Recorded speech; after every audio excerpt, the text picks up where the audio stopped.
manajemen layanan. Mau tanya soal infrastruktur, aplikasi, atau audit, ya. Izin memulai. Assalamualaikum warahmatullahi wabarakatuh. Selamat Waalaikumsalam. siang, selamat siang dan salam sejahtera untuk kita semua. Yang kami hormati Ibu Kepala Dinas Kominfo Kabupaten Gresik, yang kami hormati Bapak Ibu Kepala Bidang, Pak Fahri, dan pejabat struktural, pejabat fungsional di lingkungan Dinas Kominfo Kabupaten Gresik dan satuan kerja di lingkungan Kabupaten Gresik. Nah, hari ini kita coba melanjutkan apa yang dibahas kemarin, yang merupakan masih bagian dalam konteks penerapan manajemen SPBE. Saya coba share screen kembali.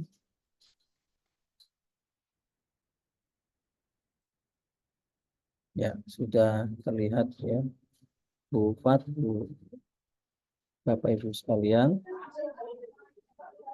Nah, kalau bicara manajemen layanan ini memang apa ya, irisannya itu pastinya dengan manajemen aset sih sebenarnya.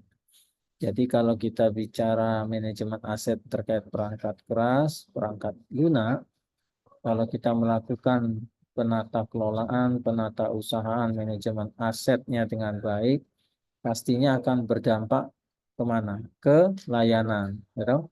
Pasti nanti layanan itu bisa diselenggarakan dengan baik juga. Karena ini dua manajemen yang saling terkait ya, walaupun nanti ada kaitannya dengan 6 manajemen yang lain. Seperti halnya, ini izin ya Bu Fat, eh, Pak Kabit, kalau ada suara-suara iklan ya, karena posisi memang berdampingan, lagi rapat juga kami di mana ini, di luar kantor ini. Nah, kalau kita lihat sebagai latar belakangnya, amanat terkait dengan manajemen layanan SPBE adalah di pasal 54 ayat 8 Perpres SPBE. Dan di dalam amanat tersebut tentunya ada amanat bagi Kominfo untuk menyusun pedoman manajemen layanan SPBE. Makanya kenapa nanti peraturan menteri yang nanti akan kita proses tentunya sebagai dasar pedoman bagi IPPD dalam menjalankan bagaimana manajemen layanan SPBE itu. Jadi sebagai pedoman, panduan ya, melaksanakan manajemen layanan. Sehingga nantinya diharapkan proses pelayanan SPBE mulai dari, jadi kalau kemarin di manajemen aset itu ada berapa proses? Kalau kita remind lagi, ayo ada berapa? Ada 4 proses ya. Gitu, mulai dari proses perencanaan, pengadaan, pengelolaan, dan Penghapusan. penghapusan. Nah, kalau di manajemen layanan ini ada 3 yang harus dilalui atau yang harus diterapkan.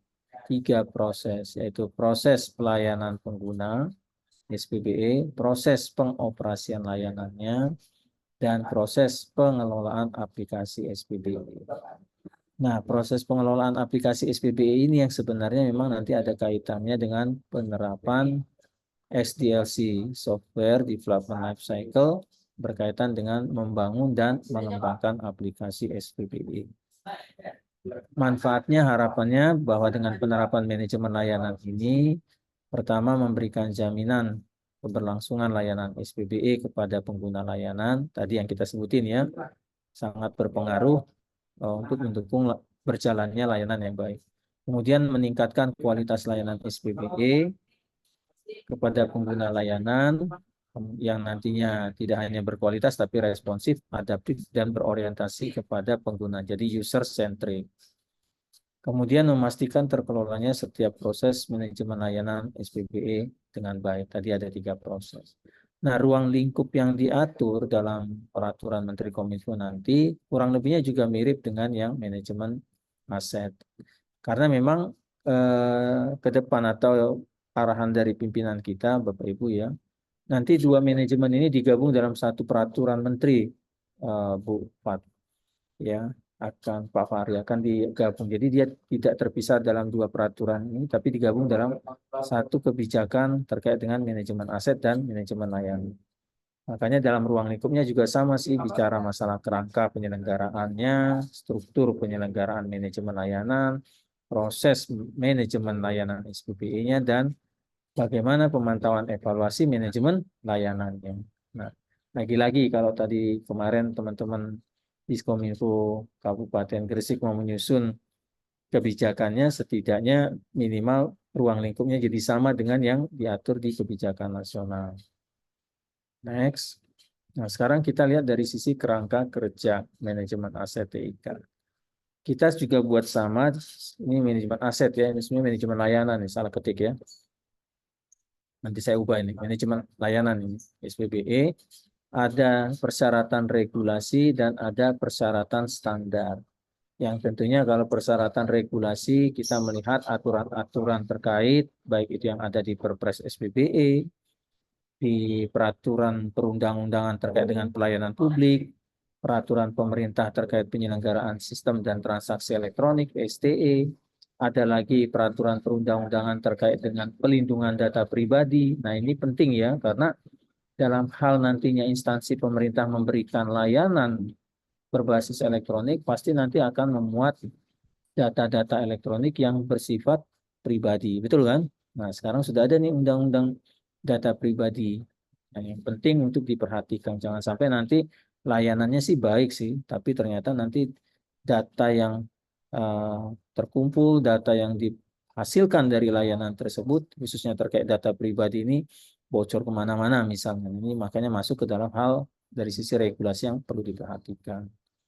Kemudian dari sisi standar tentu nanti ada persyaratan standar dari sisi persyaratan sistem manajemen layanannya, standar normatif sistemnya, penerapan sistem manajemen layanan, dan standar referensi lainnya. Nah, kerangka kerja ini nanti saya akan perbaiki ya. Mohon maaf nih Pak Fahri Bufat, karena buru-buru ngerjainnya kemarin harus diperbaiki lagi. Kurang lebihnya ada 4 persyaratan yang memang setidaknya dari sisi persyaratan regulasi tadi. Kalau bicara masalah persyaratan tentang pelayanan publik, tentu nanti akan mencakup kebijakan berkaitan dengan pelaksanaan pelayanan, pengelolaan pengaduan masyarakat, pengelolaan informasi, pengawasan internal, penyuluhan kepada masyarakat ini dalam artian diseminasi ya terkait layanan yang diselenggarakan, dan pelayanan konsultasi dalam menggunakan layanan. Nah, ini kalau kita mengacu ke Undang-Undang Pelayanan Publik.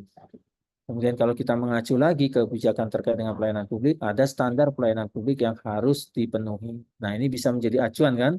Jadi dalam kami menyusun standar pelayanan publik untuk di SPBE ya tidak membuat standar yang baru, tapi kita harus mengacu ke standar dari kebijakan yang sudah ada. Jadi ada dasar hukumnya, bagaimana persyaratan pelayanan publiknya, sistem mekanisme prosedurnya, jangka waktu penyelesaian dari layanan publiknya, terus harus clear atau jelas dari sisi biaya tarif layanan publiknya, produk pelayanannya apa saja, sarana prasarana dan fasilitasnya, kompetensi pelaksana, ada pengawasan internal, penanganan pengaduan, saran masukan, jumlah pelaksananya, ini orangnya, jaminan pelayanan. Jadi ada kepastian jaminan pelayanan. Kalau biasanya sih kalau di Satker yang memberikan layanan ke masyarakat itu ada namanya maklumat layanan gitu ya. Oh, kami bisa memberikan jaminan pelayanan 1 jam kelar gitu misalnya perizinan, atau 5 hari gitu misalnya ya.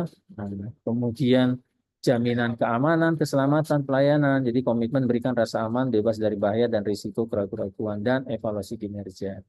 Nah, kemudian kalau kita bicara dari pelindungan data pribadi, nanti ini bisa dielaborasi ya Bapak Ibu ya, secara aturannya. Apa yang dilihat? Bagaimana nih berkaitan dengan persyaratan pemrosesan data pribadi dari suatu layanan yang diberikan. Karena ini isu penting loh, Pak Fahri. Karena kenapa? Kita tuh sering abai, layanan pemerintah tuh abai dengan data-data pribadi. Data pribadi itu ya bisa data dari data kependudukan. Itu data pribadi loh. Kemudian kalau dari kesehatan misalnya data-data medis ya, rekam medis masyarakat kan di kabupaten kota pasti ada kan misalnya pelayanan rumah sakit ya kan, puskesmas. Nah, itu kan ada data-data pribadi dan data-data medis dari masyarakat. Itu termasuk kategori data pribadi. Ini tentu ada perlakuan khusus di dalam pemrosesan data pribadi.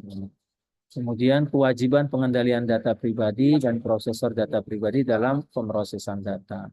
Kemudian ada persyaratan nih kalau misalnya melakukan transfer data pribadi dan apa namanya apa nih ya, larangan, ini kurang L ini, larangan dalam penggunaan data pribadi. Larangan itu berarti ada batasan-batasan bagi yang menjalankan layanan atau yang menerima layanan dalam hal terkait dengan penggunaan data pribadi. Jadi tidak boleh disebarluaskan, tidak boleh sembarang dibagi pakaikan, dan lain-lain. Kemudian kalau dari sisi persyaratan penyelenggaraan sistem dan transaksi elektronik, nah, karena kenapa? Kita harus pahami yang namanya layanan SPBE ini kan tidak berjalan standalone ya. Mengacu ke SPBE, dia harus terintegrasi satu dengan yang lain. Nah, integrasi layanan SPBE ini kan sebenarnya bukan layanannya itu dibagi-bagi pakai, tidak seperti itu, tapi integrasinya itu tentu dari sisi data yang dipertukarkan.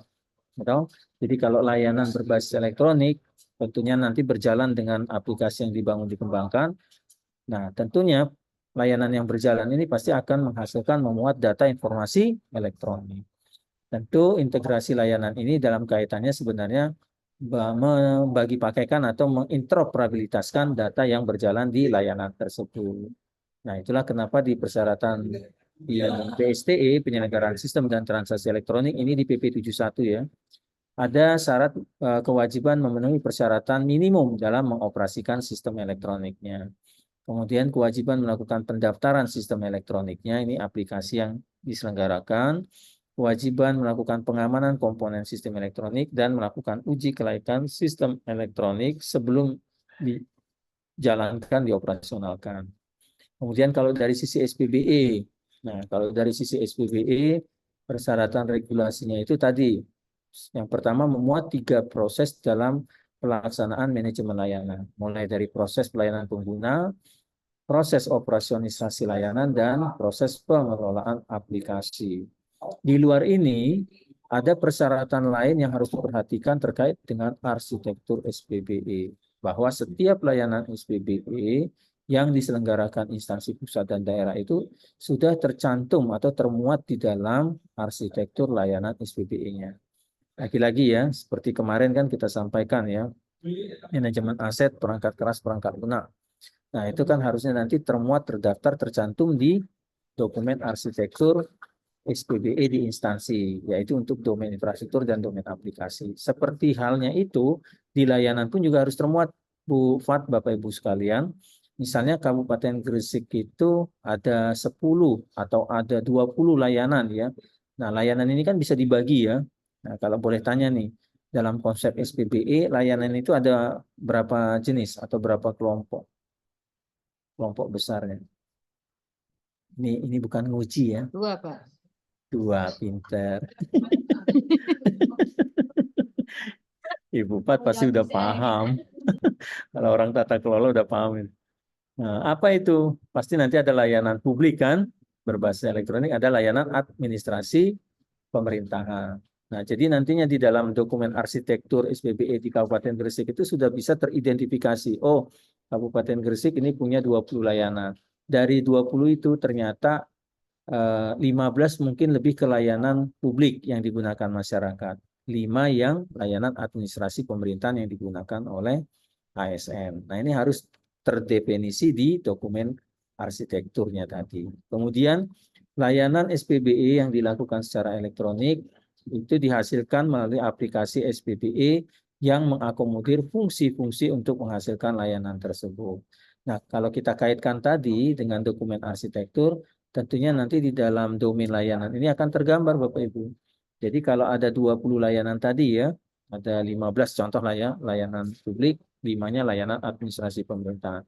Seharusnya nanti itu di dalam dokumen arsitekturnya akan tergambar 20 layanan ini didukung oleh berapa belas puluh aplikasi yang dibangun. Nah, gitu kan? Itu kaitannya kenapa tadi saya katakan manajemen aset ini mendukung manajemen layanan berjalan baik kalau manajemen asetnya baik. Jadi akan tergambar Bapak Ibu. Oh, 20 layanan ini didukung oleh 40-30 aplikasi yang dibangun dan berjalan. Kemudian setiap aplikasi SPBE yang digunakan dalam menghasilkan layanan SPBE juga tercantum di dalam dokumen arsitektur SPBE-nya untuk domain aplikasi.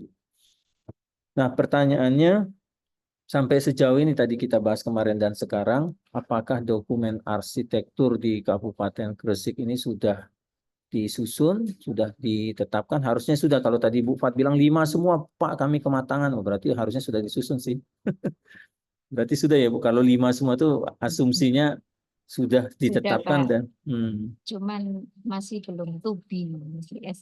oh, as is, oke, tidak masalah itu pelan-pelan.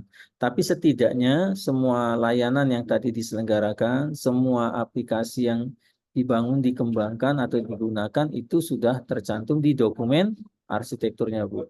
Dan dokumen arsitektur ini kan sifatnya dinamis ya, artinya bukan sekali ditetapkan untuk selamanya, enggak gitu. Mau dia 3 bulan, 2 bulan, 4 bulan, 6 bulan, ada revisi ya tinggal direvisi, Bu. Bu Fat, Pak Fahri. Ini penting karena nanti dalam kaitannya proses tadi ya kemarin saya singgung terkait clearance belanja TIK Pemda ya Bu. Nah, pastinya nanti kan ini juga terkait kan untuk belanja-belanja aplikasi, belanja infrastruktur yang mendukung layanan. Nah, ini harus semua jelas di dalam dokumen arsitektur. Itu kenapa kaitannya dengan persyaratan di SPBE. Nah, secara kerangka kerja untuk persyaratan standarisasi, tadi persyaratan regulasi ya, tentunya persyaratan standarisasi ini diidentifikasi atau kami coba mengidentifikasinya itu berdasarkan SNI ISO yang berlaku. Persis seperti di manajemen aset, karena tertuang di Perpres SPBE, bahwa dalam menjalankan manajemen SPBE ini mengacu ke peraturan kebijakan nasional yang ditetapkan kementerian lembaga terkait dan atau menggunakan standar internasional yang berlaku. Nah, dalam hal kami menyusun kebijakan manajemen layanan ini tentunya mengacu ke SNI ISO 20001, di mana sistem manajemen layanan ini dapat digambarkan mulai dari perencanaan, pengoperasian, evaluasi, dan peningkatan. Next. Kemudian berikutnya adalah dari sisi struktur penyelenggaraannya. Sama seperti yang manajemen aset tadi, ada penyelenggara manajemen layanan SPBE tingkat nasional, ada penyelenggara manajemen layanan tingkat instansi pusat, dan ada penyelenggara manajemen layanan di tingkat pemerintah daerah, baik provinsi maupun kabupaten kota. Kalau yang nasional tentu nanti terkait beberapa kementerian lembaga ya, tidak hanya Kominfo, ada Kementerian Dalam Negeri, Kementerian PAN-RB, ada Kepala BSSN dari sisi pengamanan layanan, ada Kepala Ombudsman ya sebagai yang mengkawal layanan publik ya, dan ada tim koordinasi SPBE nasional. Tetapi kalau kita terjemahkan struktur manajemen penyelenggaraan manajemen layanan di kabupaten kota akan tergambar demikian Bapak Ibu. Jadi nanti ada entitas atau yang bertanggung jawab dari sisi pembina layanan SPBE. Nah, ini tentunya adalah ex officio pembina layanan publiknya itu bupati atau wali kota. Kemudian ada penanggung jawab atau pemilik layanan SPBE. Nah, tentunya ini adalah Bapak Ibu Kadis eselon 2 atau sederajat ya pada perangkat daerah. Kemudian kali ini penanggung jawab layanan, karena walaupun Kominfo yang menyediakan infrastrukturnya atau Kominfo yang menyiapkan pembangunan aplikasinya, bukan berarti layanan itu jadi sepenuhnya tanggung jawab Kominfo, betul nggak? Misalnya layanan kesehatan, apakah Dinas Kominfo tanggung jawab terkait dengan jalannya layanan kesehatan? Tidak dong, pasti Dinas Kesehatan. Apakah misalnya layanan pendaftaran anak sekolah ya, misalnya untuk anak SD, SMP, tentu yang mempunyai tanggung jawab terkait dengan layanan tersebut adalah Dinas Pendidikan. Begitu juga untuk pelayanan yang lain. Makanya kenapa tanggung jawabnya itu ada di Kadis eselon 2 terkait.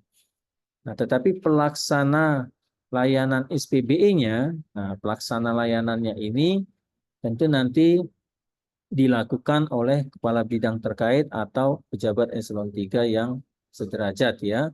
Nah, tentu nanti ini juga ada di masing-masing perangkat daerah. Dalam hal ini Kominfo sebagai apa perannya? Betul kan? Apa perannya Kominfo? Kominfo sebagai perannya pengelola teknis. Jadi yang nanti sebagai supporting mendukung jalannya layanan di instansi melalui penyediaan infrastruktur dan aplikasi. Itulah tugasnya Dinas Kominfo sebenarnya. Kemudian nantinya ada tim koordinasi SPBE Pemda yang sebagai koordinatornya adalah Bapak Ibu Sekda, dan tentu semuanya ini nanti harus ada pengawalan dari sisi auditor internal. Ini ACTK ya, ini saya perlu perbaiki ini. Dari sisi auditor internal layanan SPBE. Nah, tentunya terkait dengan layanan ini, pengelola teknis Pusdatin Dinas Kominfo ini bertanggung jawab. Ada A, B, C, D ya, setidak-tidaknya ada 4 tugas menyelenggarakan aplikasi yang digunakan dalam layanan SPBE, mengelola pihak ketiga penyedia layanan aplikasi yang digunakan dalam layanan, menyelenggarakan infrastruktur yang digunakan dalam layanan SPBE, dan mengelola pihak ketiga penyedia layanan infrastruktur yang digunakan dalam layanan SPBE. Jadi misalnya ya, ada layanan kesehatan, layanan pendidikan, atau layanan sosial, misalnya di Kabupaten Gresik itu yang layanan ini berjalannya di infrastruktur yang disediakan oleh Dinas Kominfo Kabupaten Gresik. Bisa juga layanan tersebut dijalankannya di layanan pihak ketiga. Nah, mungkin nanti Dinas Kominfo berkontrak bermitra kan pihak ketiga bisa juga. Misalnya dalam hal layanan cloud atau layanan Hulu ya untuk penempatan layanan yang berjalan. Nah, masuk lagi lebih teknis sedikit tadi dari sisi regulasi dan dari sisi apa namanya? Sebentar, ini agak lebih teknis. Dari sisi entitas yang menyelenggarakan, sekarang kita masuk ke proses manajemen layanan. Nah, di sini poin pentingnya Bapak Ibu. Intinya itu malah di sini sih. Nah, tentu di dalam Perpres 54, Perpres SPBE pasal 54 ayat 2, manajemen layanan SPBE itu diselenggarakan, dilakukan melalui serangkaian proses. Yang tadi kita sebutkan ada 3 proses dalam hal menjalankan manajemen layanan, yaitu terkait dengan proses pelayanan pengguna SPBE, proses pengoperasian layanan SPBE, dan proses pengelolaan aplikasi SPBE. Nanti kita lihat dalamnya seperti apa sih yang harus dilakukan. Tapi dalam konteks besarnya, di luar dari layanan SPBE ini tentu harus ada proses perencanaan toh. Jadi apapun yang dikerjakan itu harus ada mulai dari tahapan proses perencanaan manajemen layanan SPBE dan juga diakhiri dengan proses evaluasi atas pelaksanaan manajemen layanan SPBE. Jadi kalau di perencanaan ada 4 hal nanti yang nanti termuat yang harus dilakukan. Mulai dari melakukan klasifikasi sistem atas layanan yang akan diselenggarakan, kemudian mengidentifikasi target pelayanan penggunanya, ada target pengoperasian layanan, dan perumusan katalog layanan. Nah, ini menarik ya. Ada katalog data, ini kita sebut lagi ada katalog layanan. Itu seperti apa nanti? Dari tahapan perencanaan ini yang didefinisikan menjadi 4 sub kegiatan ini. Nah, masuk ke tahapan operasional inilah yang dibagi menjadi 3 proses yang sesuai dengan amanat di Perpres SPBE. Kalau terkait proses pelayanan pengguna, itu setidaknya ada 2 kegiatan yang dilakukan. Terkait dengan proses permintaan layanan, yang kedua terkait dengan proses penanganan gangguan. Kemudian kalau bicara masalah kedua, proses pengoperasian layanan, itu memuat 2 hal terkait dengan proses pemantauan dan pemeliharaan layanan dan proses pemulihan layanan. Yang ketiga, kalau bicara masalah pengelolaan layanan, ini bisa terdefinisi menjadi 2 proses, yaitu proses pengembangan layanan dan proses rilis layanan. Nah, ini membreakdownnya seperti ini ya. Mudah-mudahan tidak bingung ya Bu. Kemarin cukup bingung, ini jadi hari ini mungkin tambah bingung gitu kan. Nah, ini kita apa yang diomongin Pak Yusuf ini diterima dulu nanti baru dicerna. Nah, setelah semuanya itu pasti ada harus proses yang namanya evaluasi. Nah, coba kita lihat satu-satu ya. Ini mudah-mudahan bisa dicerna ya. Kita sama-sama belajar ini. Pertama, perencanaan. Yo, tadi perencanaan ada berapa hal yang harus dilakukan?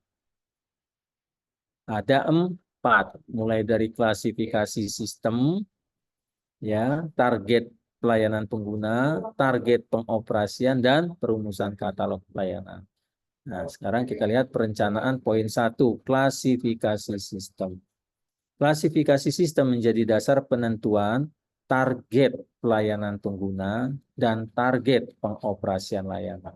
Jadi itulah kenapa pertama sekali harus melakukan yang namanya klasifikasi sistem atas layanan yang akan diselenggarakan. Klasifikasi sistem layanan ini ditetapkan berdasarkan jenis layanan beserta cakupan penggunanya. Nah, dalam peraturan yang kami susun itu coba kami bagi layanan itu menjadi 3 klasifikasi sistem. Ada klasifikasi kritis, ada klasifikasi esensial, ada klasifikasi normal. Kalau kritis ditujukan bagi layanan yang memiliki toleransi gangguan sangat rendah. Nah, sangat rendah nih. Ya, sehingga tidak dapat diselenggarakan secara manual. Layanan dengan klasifikasi kritis wajib menentukan besaran RTO, Recovery Time Objective, dan RPO, Recovery Point Objective-nya. Serta wajib memiliki rencana pemulihan bencana, DRP. Jadi, Disaster Recovery Plan. Ya, bahasa Yunani-nya itu. Nah, sampai sini nangkep ya. Jadi misalnya nanti ada 20 layanan, kita contohin tadi di Kabupaten Gresik, itu sudah bisa mana yang nanti masuk layanan kategori klasifikasi kritis, mana yang esensial, mana yang normal. Nah, tentu kami tidak mengatur seperti apa layanannya, karena yang tahu layanannya adalah teman-teman di instansi. Nah, ini yang harus diukur. Jadi nantinya misalnya, ya, kalau layanan yang memiliki toleransi gangguan sangat rendah itu, jadi intinya kalau dari 1 sampai 100, toleransi gangguannya itu sangat rendah itu hanya boleh 1% misalnya. Nah, kalau lebih dari 1% itu terganggu ininya, layanannya. Apa contohnya, Bu? Ada nggak? Yang sangat kritis itu nggak boleh. Misalnya ya, mungkin ya, layanan penerimaan pajak kali ya, misal gitu ya. Layanan penerimaan pajak ya, PNBP kalau di pusat, kalau di daerah apa ya, penerimaan retribusi misalnya gitu, Pembayaran pajak gitu. pembayaran pajak. Kalau itu terputus misalnya 5 menit aja gitu kan, nah udah kacau kan. Nah itu kan bisa diklasifikasikan sebagai layanan klasifikasi kritis, dan nanti instansi sebagai pemilik layanan lah yang nanti akan menentukan berapa sih sebenarnya besaran RTO dan RPO-nya. Dan kalau ini masuk ke layanan kritis, seperti apa sih DRP-nya, rencana pemulihan bencananya. Itu. Kemudian yang kedua, klasifikasi esensial. Ini layanan yang memiliki toleransi gangguan lebih tinggi. Artinya yang menengah lah ini, di mana layanan dapat tertunda atau diselenggarakan secara manual dalam waktu singkat. Jadi misalnya kalau terputus layanannya secara elektronik, ini masih dapat, Bu, berjalan tapi manual misalnya. Nah, itu masuk yang esensial. Yang normal ini ditujukan bagi layanan di luar kedua klasifikasi tadi dan memiliki toleransi gangguan yang tinggi ya, ini di atas dua-duanya. Jadi kalau yang satu tadi tidak boleh misalnya lebih dari 1%, kalau esensial ya tidak boleh lebih misalnya dari 20%, kalau yang normal 50% pun, atau kalau terganggu pun itu nggak jadi ngaruh, Bu. Misalnya contoh ya, kalau di pusat itu terkait dengan absensi elektronik. Nah, sering kami itu absensi itu terganggu, Bu, aplikasinya gitu kan. Nah, seandainya itu mati, tidak berjalan, apakah teman-teman di instansi tidak bisa absen? Jadi tidak masuk kerja, tidak kan? Dibuatnya absennya manual gitu kan? Ya udah. Atau nanti absennya di kebijakan aja kan? Oh itu mungkin nanti diputihkan atau nanti ada absen manual dan lain sebagainya. Ini contoh ya. Nah, jadi nanti 3 klasifikasi ini yang nanti harus bisa diterjemahkan ke dalam layanan yang sudah berjalan di instansi. Kalau secara tabelnya seperti ini contohnya ini. Layanan administrasi pemerintahan.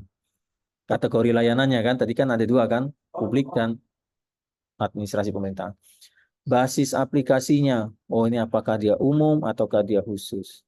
Cakupan penggunanya, ada yang nasional, ada yang regional. Kalau dia layanan administrasi pemerintahan, ini klasifikasi sistemnya ini kritis. Nah, kira-kira ya mungkin apa nih di breakdown lagi. Kalau misalnya lagi ada yang publik tadi kan, penerimaan pajak misalnya.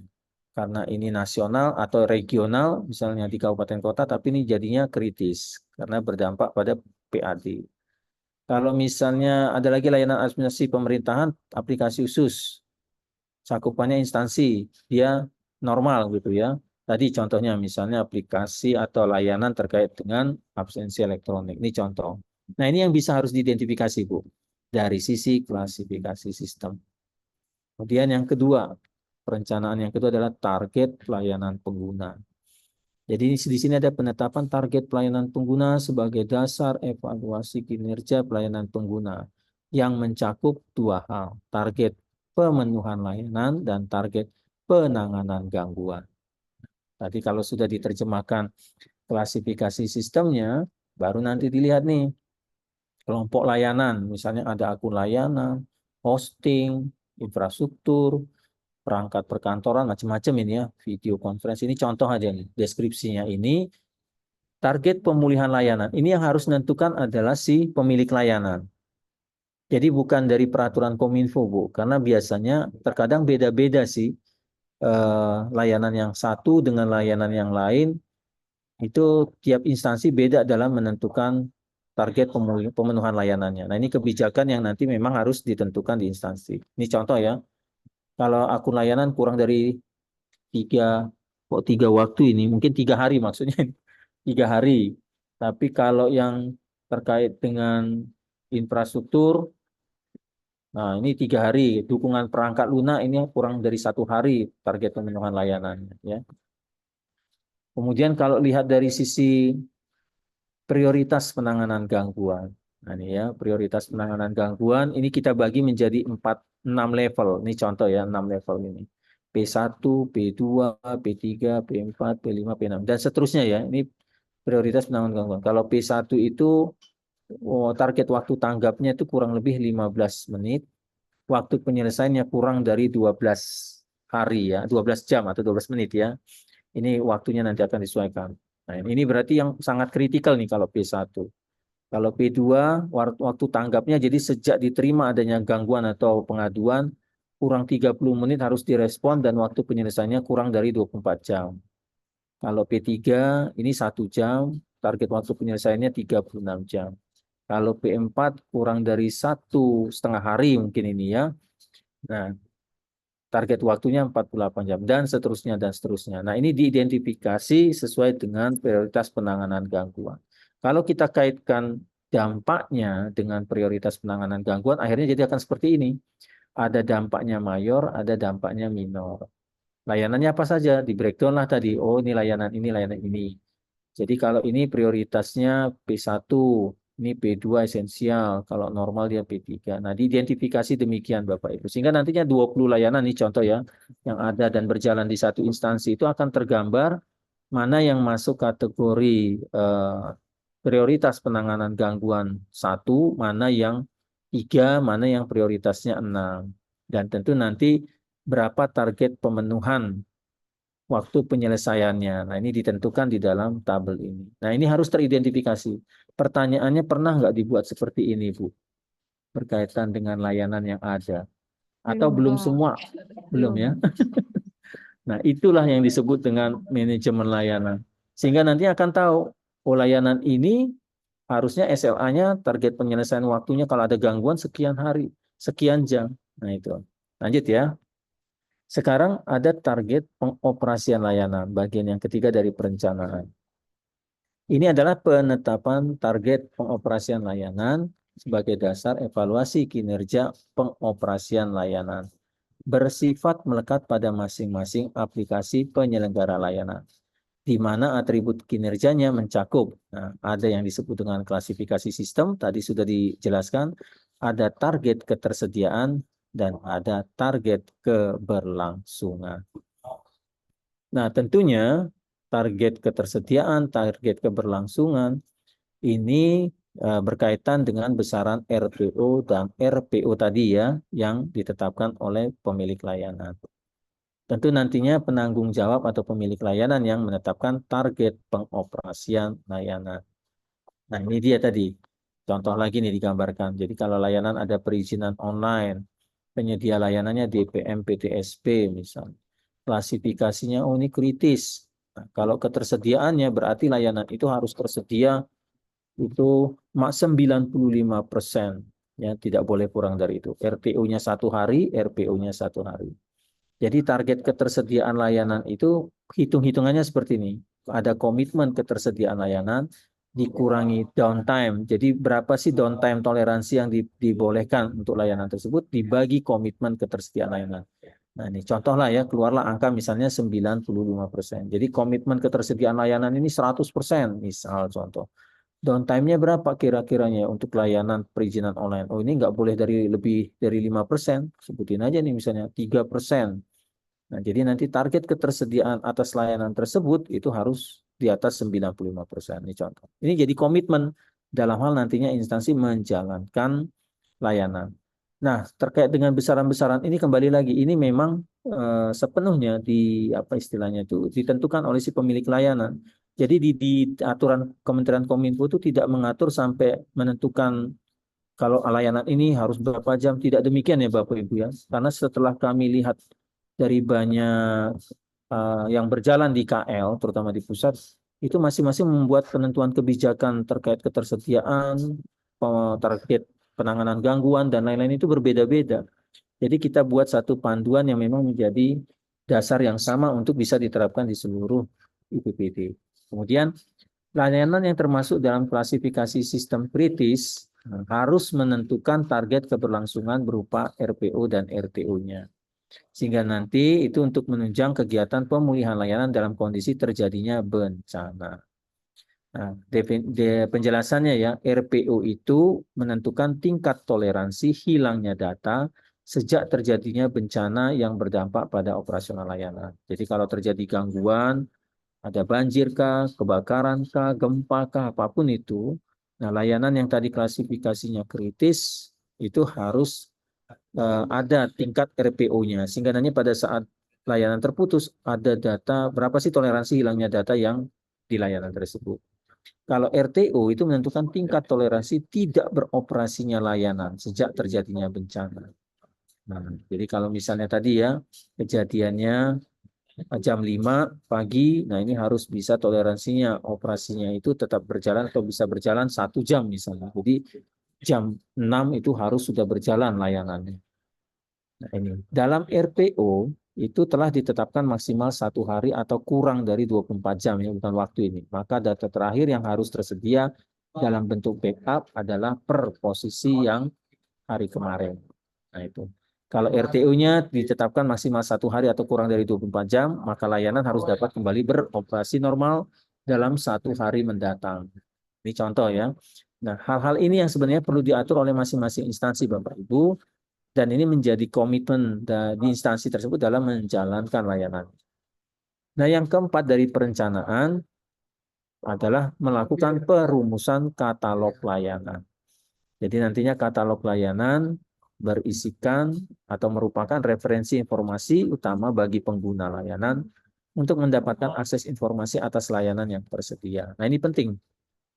Sehingga nantinya katalog layanan berfungsi sebagai referensi bagi pelaksana layanan dalam memenuhi permintaan pengguna layanan.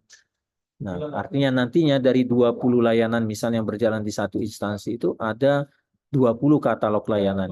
Nantinya satu katalog layanan itu akan berisikan, nah memuat informasi nih, informasinya ini Bapak Ibu, yang mulai dari nama sampai ketersediaan layanan. Jadi ini nama layanannya apa, deskripsi layanannya apa, penyedia layanannya siapa, pengelola layanannya siapa, pengelola teknisnya, cara aksesnya, target ketersediaan, kontak permintaan bantuan, waktu pelayanan, target pemenuhan, ketersediaan layanan.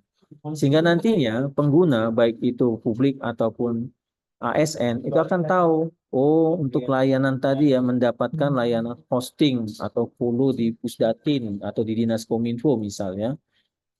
Oh ternyata ini Persyaratannya, cara mendapatkan layanannya seperti ini. Ada kontaknya, waktu layanannya jam berapa gitu kira-kira. Target pemenuhan layanannya misalnya, oh ini kurang dari 1 jam bisa terlayani. Nah ini, jadi setiap layanan, keren kan? Jadi itu akan terdefinisi, Bu, eh, informasi terkait satu layanan yang diselenggarakan. Jadi dengan membaca satu katalog ini, pengguna tuh langsung bisa tahu informasi semua-muanya terkait layanan yang diberikan. Nggak cari-cari, tahu ini kami mau dapatkan layanan hosting atau kolo di Diskominfo Kabupaten Gresik seperti apa ya? Nggak perlu tahu. Informasi ini yang tinggal dibaca. Kemudian yang kedua, operasional. Tadi perencanaan ya. Sekarang operasional. Operasional ini dibagi menjadi 3. Ada namanya pelayanan pengguna, ada yang namanya pengoperasian layanan, ada yang namanya pengelolaan layanan. Kita lihat satu-satu. Operasional layanan dalam proses pertama terkait dengan proses pelayanan pengguna, ini bertujuan memastikan kepastian, memberikan kepastian kepada pengguna atas penyelesaian seluruh permintaan layanan maupun penanganan gangguan layanan sesuai batas waktu pemenuhan yang telah disepakati. Ini ya batas waktu pemenuhan tadi yang ada di tahapan perencanaan tadi ya. Layanan ini kalau ada permintaan layanan berapa hari, kalau penanganan gangguan berapa jam. Nah, secara prosesnya alurnya demikian ya permintaan layanan. Ini agak kecil sedikit ini. Mulai dari pengajuan tiketing, formulir permintaan layanan atau penanganan gangguan, kemudian nanti dilakukan klasifikasi dan prioritasi. Oh ini permintaannya hanya akun, yang ini permintaan untuk hosting, ini permintaan misalnya akses bandwidth. Kemudian apakah ini ada gangguan layanan? Ya, kalau iya berarti nanti dialihkan ke tim penanganan gangguan. Kalau tidak, oh berarti dia meminta misalnya perubahan layanan atau permintaan layanan. Berarti ini larinya misalnya ke tim layanan. Kemudian nanti dilakukan pemenuhan layanan hingga hasilnya konfirmasi pemenuhan layanan sudah dipenuhi. Nah, setiap permintaan layanan didokumentasikan dalam bentuk permintaan layanan secara elektronik. Nah, dan ini harus terdokumentasi dan memuat informasi terkait siapa pemohon layanannya, deskripsinya, tanggal waktu permintaan, klasifikasi, persetujuan, pelaksanaan penggunaan, tanggal waktu konfirmasi sampai penilaian kepuasan pelayanan dan masukan penyempurnaan. Nah, ini ya. Ini terkait dengan pelayanan pengguna dari sisi permintaan layanan. Kalau dari sisi penanganan gangguan, demikian. Kurang lebihnya sih sama. Tentunya untuk penanganan gangguan ini juga ada batas waktunya dan prosesnya juga melalui proses tiketing ini ya. Ini alurnya ini. Jadi ada pengajuan tiketing untuk penanganan gangguan, diklasifikasi prioritasnya, kemudian dianalisa dan estimasi berapa lama perkiraan penanganannya, gangguannya apa, kemudian ditindaklanjuti sampai pada akhirnya misalnya penanganan gangguan itu perlu adanya perbaikan dari perangkat atau pengembangan sistem atau hal apapun. Ini akan ditindaklanjuti melalui dokumen DRP tadi ya, ada Disaster Recovery Planning-nya. Nah, setiap penanganan gangguan ini pun harus terdokumentasi bentuk dokumennya dan memuat kurang lebih informasi terkait A sampai P. Ini bagian hal-hal yang nanti harus bisa terdokumentasi dengan baik sebagai bahan untuk melakukan evaluasi. Jadi ada tanggal dan waktu pencatatan gangguan, identitas pelapornya, metode pelaporan, ada surat, email, telepon, kategori gangguan, prioritas gangguan, dan lain-lain sampai penyebab gangguan, tanggal waktu solusi terkonfirmasi, tanggal waktu penutupan laporan gangguan. Detail sedetil-detilnya seperti ini. Kemudian lanjut yang B, masih operasional itu dari sisi pengoperasian layanan. Nah, kalau pengoperasian layanan ini bertujuan untuk memastikan keberlangsungan layanan yang mencakup ada 2 kegiatan terkait dengan kegiatan pemantauan dan pemeliharaan layanan dan kegiatan pemulihan layanan atas infrastruktur dan aplikasi yang tentunya bertujuan untuk memastikan tercapainya target ketersediaan layanan tadi melalui upaya deteksi dini atas gangguan serta upaya preventif sebelum terjadinya kegagalan fungsi dalam mengoperasionalkan layanan. Jadi itu terkait dengan kegiatan pemantauan dan pemeliharaan. Kalau kegiatan pemulihan layanan tujuannya memastikan beroperasinya layanan secara memadai dalam kondisi terjadi bencana. Ya, ini alurnya secara umum ya. Nanti mau dibuat proses lebih detail silakan. Kalau dia dalam hal pemantauan dan pemeliharaan layanan, tentu ada pemantauan atas layanan beserta komponen perangkat terkait, apakah ada anomali atau tidak. Kalau ada anomali, dilakukan proses penanganan gangguan. Kalau tidak, dilakukan analisis hasil pemantauannya. Kalau dia pemulihan, ada asesmen kondisi fisik dan layanan fungsi atas pusat data atau infrastruktur yang diselenggarakan. Kemudian ada hasil asesmennya, kemudian dilihat ada kondisi kebencanaan atau tidak. Kemudian kalau ada kebencanaan, mungkin bisa dilakukan ditindaklanjuti dengan aktivasi di recovery disaster recovery plan-nya, kemudian dilakukan normalisasi hingga dilakukannya proses evaluasi atas DRP-nya tersebut. Ini proses dari sisi pemulihan layanan. Kemudian dari sisi pengelolaan layanan yang C-nya, ini adalah proses pengelolaan layanan bertujuan untuk memastikan terpenuhinya kebutuhan pengguna layanan secara berkelanjutan. Nah, untuk pengelolaan layanan ini dilakukan dalam rangka pengembangan atau penyempurnaan suatu layanan melalui ada dua kegiatan. Jadi masing-masing proses ini ada dua kegiatan sub-kegiatannya. Kalau yang pengelolaan layanan itu melalui kegiatan pengelolaan aplikasi terkait pembangunan dan pengembangan aplikasi dan kegiatan rilis layanan. Nah ini ya. Nah, kalau kita bicara masalah pengelolaan aplikasi, pembangunan dan pengembangan, tentu nantinya pembangunan pengembangan aplikasi dilaksanakan melalui siklus software development life cycle (SDLC) ya. Ini yang ada di aturan terkait dengan kebijakan standar teknis dan pembangunan pengembangan aplikasi SDBE yang terdiri dari analisis kebutuhan, perencanaan, rancang bangun, mendevelop aplikasinya, melakukan uji kelaikan aplikasi, melakukan pemeliharaan dan melakukan evaluasi.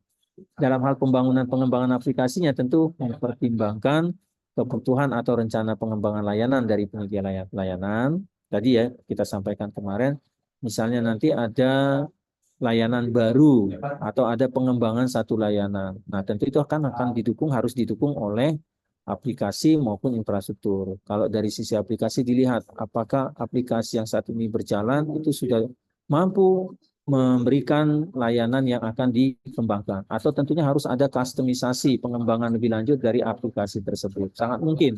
Atau jangan-jangan karena ada pengembangan layanan ini tidak bisa didukung oleh aplikasi yang saat ini, mau tidak mau harus dikembangkan aplikasi yang baru. Nah, di sini. Begitu juga misalnya untuk infrastrukturnya. Kemudian mempertimbangkan adanya perubahan proses bisnis layanan yang disebabkan perubahan regulasi dan atau perubahan kebijakan penyedia layanan. Nah, ini menarik ya.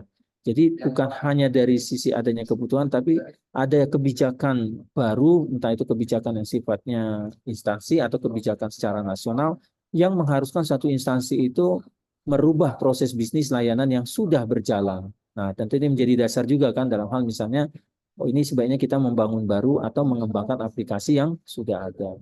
Dan tentunya ada masukan dari pengguna layanan melalui kegiatan aktivitas perubahan layanan. Jadi ini aktivitas tadi ya, permintaan perubahan layanan.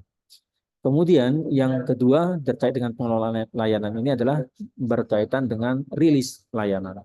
Jadi kalau tadi sudah dilakukan proses perencanaan, kemudian ada katalog layanan, klasifikasi sistem, kemudian dari sisi operasional ada yang namanya tadi ya pelayanan pengguna, ya permintaan layanan, penanganan gangguan, kemudian pengoperasian layanannya ada kegiatan pemantauan pemeliharaan layanan, kemudian juga ada kegiatan pemulihan layanan.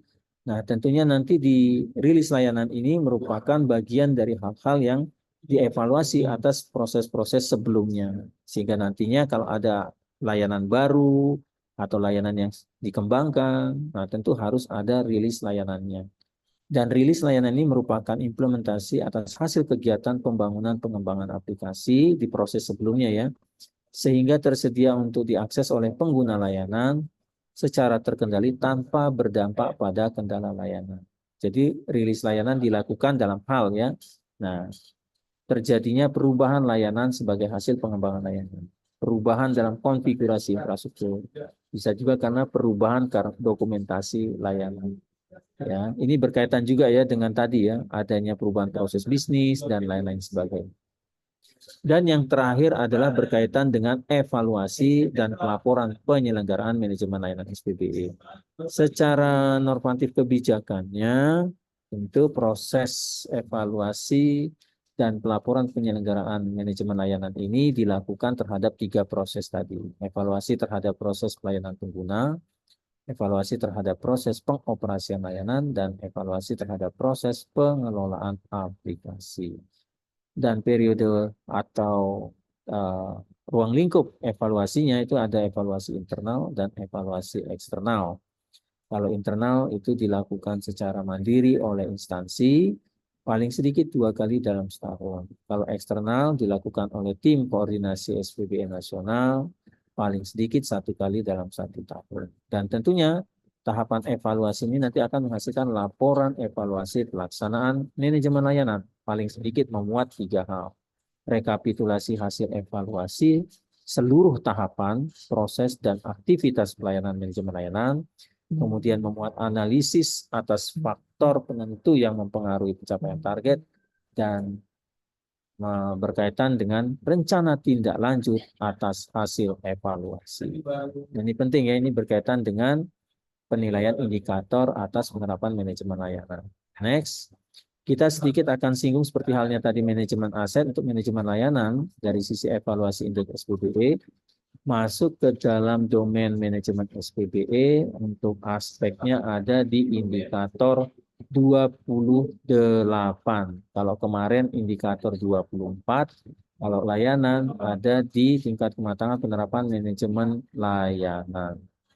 Nah, kalau kita lihat, tentu di indikator 28 ini berkaitan juga dengan 5 tingkat maturity dalam evaluasi indeks SPBE. Maturity pertama, manajemen layanan SPBE belum dan atau telah dilaksanakan. Jadi belum dilaksanakan ini dapat nilai 1 lah gitu. Atau kalau sudah dilaksanakan, kondisinya dilaksanakan tanpa perencanaan. Jadi tanpa proses-proses tadi ya. Nah, tanpa proses tadi, serangkaian proses pelayanan kepada pengguna, pengoperasian layanan, dan pengelolaan aplikasi. Kriteria 2, maturity 2. Kriteria 1 terpenuhi dan manajemen layanan SPBE dilaksanakan dengan perencanaan. Kondisinya, manajemen layanan SPBE-nya dilaksanakan pada sebagian proses manajemen layanan. Jadi ini tidak, istilahnya tidak keseluruhan 3 proses ini ya, mungkin baru sebagian atau salah satu. Bisa ke salah satu hanya di sisi pelayanan kepada pengguna, atau hanya baru di pengoperasian layanan, atau hanya baru dari sisi pengelolaan aplikasi. Kemudian level 3, kriteria 2, maturity 2 telah terpenuhi. Dan manajemen layanan SPBE dilaksanakan pada semua proses manajemen layanan. Tadi ya, mulai dari proses pelayanan, proses pengoperasian, dan pengelolaan aplikasi. Level 4-nya, maturity 4, maturity 3 terpenuhi, dan manajemen layanan SPBE telah diterapkan dengan menggunakan sistem aplikasi manajemen layanan. Nah ini ya, menggunakan sistem aplikasi manajemen layanan ini artinya aplikasinya itu sudah berjalan secara elektronik didukung dengan aplikasi yang dibangun dan dikembangkan. Dan tentunya kegiatan manajemen layanan SPBE ini telah dilakukan review dan evaluasi.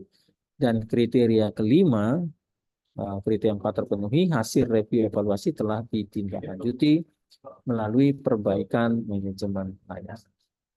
Nah, demikian Pak Fahri, Bu Fat, berkaitan dengan manajemen layanan SPBE yang bisa kami sampaikan, paling tidak sudah dapat gambaran ya, seperti apa sih yang nanti harus dilakukan ataupun disusun kebijakannya, kemudian yang harus disiapkan, sehingga nantinya baik dari sisi kebijakan dan implementasinya itu sudah selaras memenuhi dari 3 proses yang ada dan dikehendaki dalam penerapan manajemen layanan, yaitu terkait dengan proses pelayanan pengguna, pengoperasian layanan, pengelolaan aplikasi SPBE.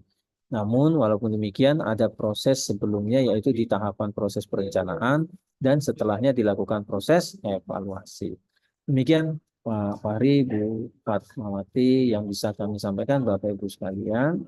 Mohon maaf jika ada salah perkataan dalam penyampaian materi hari ini, dan kami akhiri dengan ucapan wassalamualaikum warahmatullahi wabarakatuh. Terima kasih. Waalaikumsalam warahmatullahi wabarakatuh. Bapak Fahri mungkin ada yang disampaikan dulu?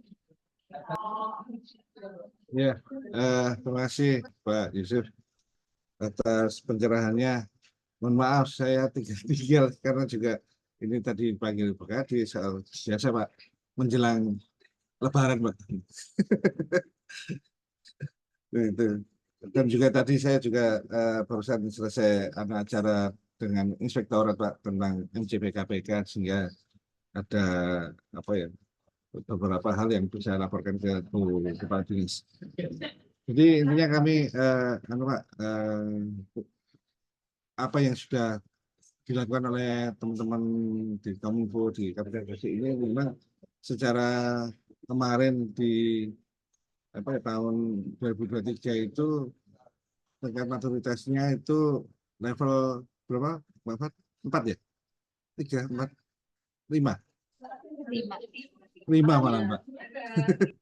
5. Ya, mungkin dari 5 itu sebenarnya ya kami yang masih ragu juga sih ya. Dalam arti kami belum ada pedoman, terus kemudian juga apa namanya kami hanya bisa melihat apa ya poin-poin utamanya ya yang ada di dalam Permen 59 dan Permen berapa itu 6 atau berapa ya itu tentang pedoman evaluasi itu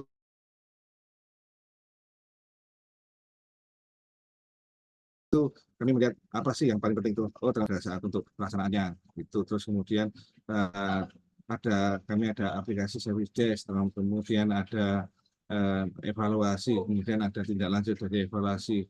Nah memang ini sudah berjalan 2 tahunan ini untuk service desk kami dan melayani juga beberapa layanan yang tidak hanya dari Kominfo, dari OPD lain, aplikasi itu ya supporting untuk aplikasi layanan service desk untuk aplikasi di OPD Pak. Jadi gitu. Jadi hal-hal yang mengenai tentang operasional aplikasi di OPD ini jika terjadi kendala maka dia bisa mengirimkan permohonan atau tiketing ke service desk gitu. Meskipun ini juga belum berjalan secara baik banget gitu, tapi kami mencoba untuk memperbaiki baik dari sistem maupun dari SOP-nya. Itu intinya dari 3 sub manajemen layanan itu insya Allah masuk dilayani oleh service desk itu. Yang pengoperasional aplikasi termasuk pengembangan dan sebagainya itu sudah ada di layanan di service desk. Itu saya kira. Maka dari teman-teman mungkin dari Mbak Menggan yang pegang aplikasi service desk ada yang mungkin tanyakan ke Pak Yusuf atau di Bufat sebagai ini asesor utamanya ini internal untuk melihat kalau yang beres Ibu Fat asesor utama. Oh, pantes paham. Semua detailingnya Pak. Jadi kalau kita biasa di perbaikan mobil ya, modifikasi itu detailing. Nah, detailingnya itu. Detailing. Bukan di detailingnya. Bukan. Wah, keren. Berarti Pak Fahri sebenarnya tinggal dituangkan apa yang sudah berjalan di prakteknya, tinggal dituangkan dari sisi kebijakan aja sih Pak Fahri menurut saya. Betul. Cuman betul. Kalau SOP masih ada, tapi ya masih ada pedoman seperti apa sih, kan? Kalau nanti diintipin tentang mungkin RPM dari Kemenkominfo seperti apa, ya itu juga bisa dari dasar sih. Ya. Tapi tadi, iya. Tapi paling tidak tadi sudah ada dapat gambaran besar ya Pak Fahri ya. Kalau nanti misalnya mau diselaraskan dengan kebijakan nasional, ada hal-hal yang tadi ya Pak menentukan misalnya waktu penanganan gangguan, waktu permintaan, katalog layanan, mengklasifikasi sistem. Artinya itu memudahkan untuk pemetaan atas seluruh layanan yang berjalan ya Pak. Nah sehingga nanti SLA terkait layanan yang ada itu bisa tercapai. Nah itu sih yang pentingnya di situ sih. Terkait hal tersebut. Hal tersebut memang belum semuanya juga dilaksanakan oleh teman-teman sih. Gitu. Katalogisasinya masih ya kemarin sudah dicoba disusun. Cuma katalog itu kan datasetnya apa metadatanya apa aja sih katalog itu gitu. Nah, terus kemudian SOP sudah ada SOP baik SOP yang di servicesnya ya di itu maupun SOP yang dimiliki oleh teman-teman penyedia layanan gitu. penyedia layanan, Ya itu betul. seperti apa karena ya ada yang kadang kalau untuk misalnya ada permintaan untuk testing itu testing apa ya keamanan informasi ya itu kan salah satu layanan kami itu ya Iya, beda betul. dengan yang kerusakan jaringan atau apa gitu kan. Betul, betul. Nah, waktu dan sebagainya ya saya kembalikan ke pemilik layanan. Misalnya kalau mereka Betul. kami butuhnya 2 minggu ya mau nggak 2 minggu. Iya, makanya di aturan yang Kominfo ini kami tidak tuliskan, oh untuk layanan ini penanganan gangguannya harus sekian. Kami nggak bisa, Pak. Setelah kami coba lihat yang sudah berjalan juga di beberapa KL itu sudah membuat juga sih sebenarnya pengaturan sendiri terkait dengan layanannya, manajemen layanan. Itu beda-beda Pak ukurannya. Ada yang waktunya sekian jam, 2 jam, 3 jam, ada yang 1 hari. Nah, itu yang sebenarnya waktunya itu yang ditentukan oleh si instansi sebagai pemilik layanan nih Pak Fahri. Ya kan gitu ya. Betul, Kalau betul. misalnya disamaratakan sama, ya mungkin di Indonesia Barat oke, infrastrukturnya oke. Tapi kalau di Indonesia Timur, lah Betul. megap-megap mereka. Nah itu loh Pak. Betul. Makanya kita tidak bisa jadi kalau dihitungan di Indonesia Barat, Sumatera, di Jawa kurang dari sejam, kurang 2 jam, oke, bisa terpenuhi, bisa terlayani. Kalau di Papua ya belum tentu toh Pak. Satu Iya. hari aja udah bagus kira-kira gitu. Nah, yang kayak itulah.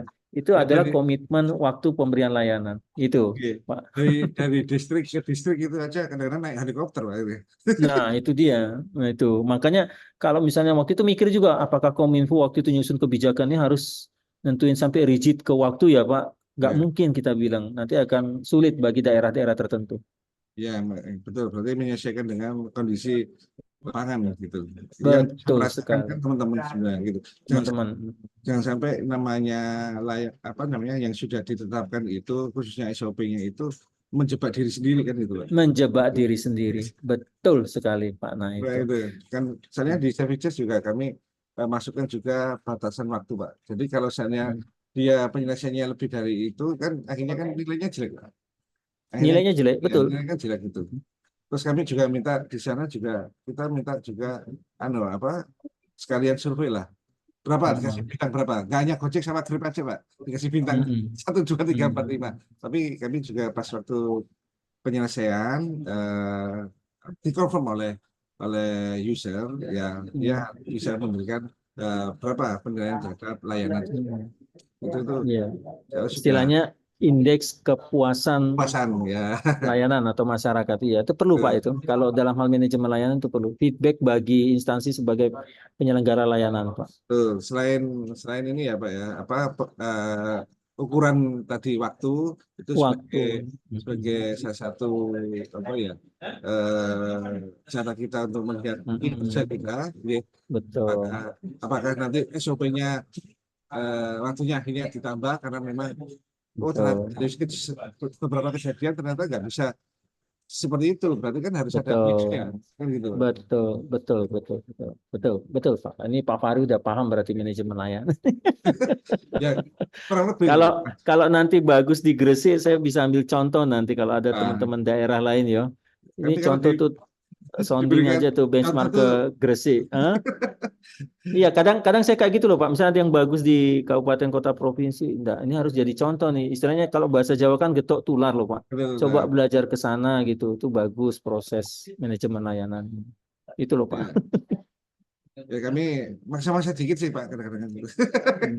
Ya teman-teman ya khususnya pemilik layanan ya gitulah.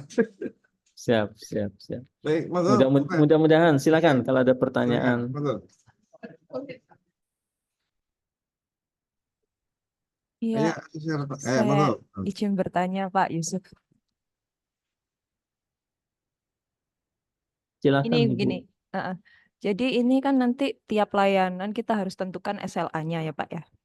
Nah, Iya, kalau iya. semisal permintaan layanan itu banyak, terus secara bersamaan, katakanlah SLA-nya itu kurang apa 1 hari gitu. Nah, Mm-mm. kalau misal tidak terpenuhi itu gimana Pak? Itu manajemennya gitu gimana Pak? Itu Pak Fahri bisa jawab itu. Itu komitmen sih Bu. Sebenarnya tujuannya gini. Pertama dari sisi masyarakat pasti namanya kepuasan pengguna layanan ya Pak Fahri ya. Kan ke situ larinya. Ini katanya 1 hari.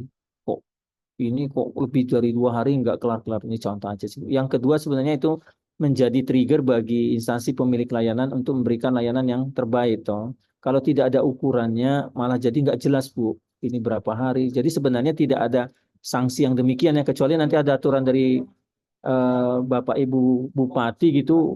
Ini kaitannya dengan capaian kinerja nih Pak Fahri. Nah ini serem kan? Berarti nanti bisa jadi kena ke TAP dia atau tunkin. Bisa loh. Ya Bisa kan kalau mau dikaitkan. Nah itu loh Bu. Tapi mudah-mudahan nggak ke situ ya arahnya. Kalau ke situ kan serem juga kan. Iya, Karena ada yang seperti itu. maksudnya dari layanan yang masuk itu apa harus diprioritaskan lagi gitu Pak?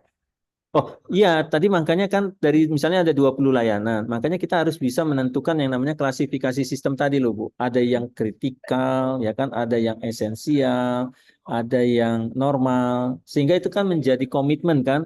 Kalau layanan A ini masuk yang kritis, berarti kan harus penanganannya, gangguannya dan lain-lain harus cepat ya Pak Fahri ya, Bu, Bapak Ibu ya, kan seperti itu. Oh kalau yang ini resikonya sedang nih, oke lah ini toleransi misalnya 1-2 hari. Oh kalau yang ini rendah, ini mungkin misal 3 hari sampai seminggu pun kalau misal terjadi apa-apa ya mungkin masih bisa tidak terlalu berpengaruh. Misalnya seperti itu Bu. Memang itu harus diidentifikasi Bu. Kalau tidak, bingung loh Bu. Nanti mana yang layanan yang perlu penanganan prioritas, mana yang tidak ya Pak Fahri ya. Nah, itu kan berkaitan dengan tindak lanjut atas penanganan terkait jika terjadi gangguan dan pemulihan layanan. Harusnya seperti itu Bu. Itulah yang disebut dengan manajemen layanan. Realnya seperti itu. Ya, siap Pak. Iya. Bahkan harusnya setiap layanan itu ada katalog layanan, Pak, yang tadi kita sampaikan. Oke. Ini penting. Misalnya ada 20 layanan. Bayangin aja kalau misalnya dia, ini layanan apa ya? Dia telepon lah ini ke helpdesk-nya. Dia telepon. Sebenarnya katalog layanan itu membantu si pengguna itu langsung bisa mengetahui ini layanannya seperti apa, cara meminta layanannya seperti apa, menghubungin ke siapa, dan lain-lain sebagainya. Nah itu kan bagus toh. Nah, seperti itu. Tanpa dia harus, kalau enggak nanti datang semua kan rame-rame, waktu nggak ada, orang nggak ada gitu kan. Gitu. Bila perlu nanti penanganan gangguannya by sistem sering apa menggunakan sistem ya Pak, pakai AI gitu kan. Jadi mau yang nanyanya jam 2 malam kayak jam 1 malam yang jawab sistem robot Pak. Cara misalnya gitu. Ya, pada Informasi. dasarnya kalau di Salesforce, insya Allah kita ini lagi ada perbaikan versi, terus kemudian sudah menggunakan WA sebagai anu, apa, media untuk pemberitahuan khususnya ke Pemberitahuan. kami. Ya, jadi tidak harus membuka aplikasinya gitu. Betul. Lihat dari situ aja udah langsung bisa. Karena selama ini masih pakai WA-nya sudah mulai jalan, belum begitu apa ya bagus ya. Masih banyak perlu perbaikan sama ke email. Nah, sebenarnya kembali lagi ke penyedia layanan ini seperti apa sih kalau apa ya istilahnya komitmennya sebenarnya sih itu. Kalau soal tadi apa prioritas gitu ya saya rasa memang ya itu yang takutnya sama Mbak Ming kan itu kan satu layanan ada rusak jaringan misalnya kebetulan di kecamatan ini berbarengan gitu loh Pak. Nah, yang berbarengan padahal SDM-nya juga terbatas. Nah, itu. Ini Ini PR Pak itu. kali itu kan memang ya, Kalau itu ya. ya Nah, itu sebenarnya gini, Pak. Jadi misalnya ada kondisi terjadi kerusakan berbarengan di lebih dari 5 SKPD misalnya terkait jaringan, orang terbatas. Semua itu penting kan kalau bahasanya ini. Nah, tentu jadi evaluasinya bukan dari sisi teknis sih, Pak, sebenarnya dari sisi oh ini ternyata ada kondisi bahwa jumlah SDM yang dibutuhkan itu ternyata kurang. Mungkin seperti itu misalnya. Kekurangannya ini seperti apa? Apakah harus misalnya tindak lanjutnya dengan merekrut PNS baru misalnya? Kan tidak harus. Bisa jadi misalnya oh ini menggandeng pihak ketiga yang mungkin secara orangnya dia lebih banyak. Jadi memudahkan nanti misalnya terjadi gangguan dimanapun mudah untuk ditindaklanjuti. Jadi sebenarnya ada mitigasi dan ada tindak lanjut Pak kalau terjadi penanganan hal yang demikian ya Pak ya. Itu sih sebenarnya yang diperlukan. Iya betul Pak Yusuf. Jadi memang semua itu kalau ada catatan terdokumentasi itu kan bisa dianalisa kan gitu. Nah, gitu. Betul. Jadi selama ada catatan semua keluhan layanan itu masuk di dalam satu desk, kita bisa melihat satu pertama minimal kinerja dari satu layanan tersebut. Yang kedua kita bisa tahu apa sih yang kurangnya ini, apakah memang dari segi teknikalnya yang memang kurang bagus ya dari penyediaan layanan yang kurang bagus atau memang keterbatasan SDM kan kita bisa SDM, melihat betul. itu. Kalau sebenarnya ini kok sering terjadi kerusakan jaringan berbarengan. Nah, kan ada kemungkinan teknikal dari Teknikal, betul Pak. peralatannya yang bermasalah Bermasalah. atau memang ya memang harus ada rusak gitu. Memang Iya, ada gangguan karena mungkin waktunya, cuaca betul, atau timingnya bareng tapi orangnya sedikit. betul, Nah, ini itu kan bisa betul, jadi telaah untuk betul, betul, alasan kita bisa minta itu. betul. Tapi kan semuanya harus terdokumentasi ya Pak ya. Kan gitu. Iya, justru itu Pak. Kan yang paling penting kan nanti mencari tahu masalah, akar masalahnya, penyebabnya apa, terus mitigasinya seperti apa, tindak lanjutnya seperti apa. Nah, itu yang harus semua tercatat dan terdokumentasi ya Pak. Gitu. Oke, baik. Bisa jadi kayak gini. Oh, kita orang terbatas misal kayak gitu tadi. Berarti untuk mengantisipasi dari sisi teknikal udah ada backup jaringannya gitu. Jadi kalau jaringan satu putus, ada backup dulu gitu. Nah, jadi ya hal-hal demikian sih sebenarnya.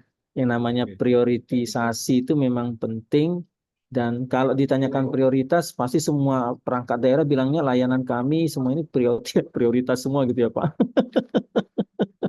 Pasti nanti yang menentukan itu nanti Dinas Kominfo kalau untuk layanan infrastruktur aplikasi, tapi kalau untuk operasional layanannya pastinya yang menentukan di masing-masing perangkat daerah ya Pak Fahri ya, karena dia yang mengetahui sebagai pemilik layanan.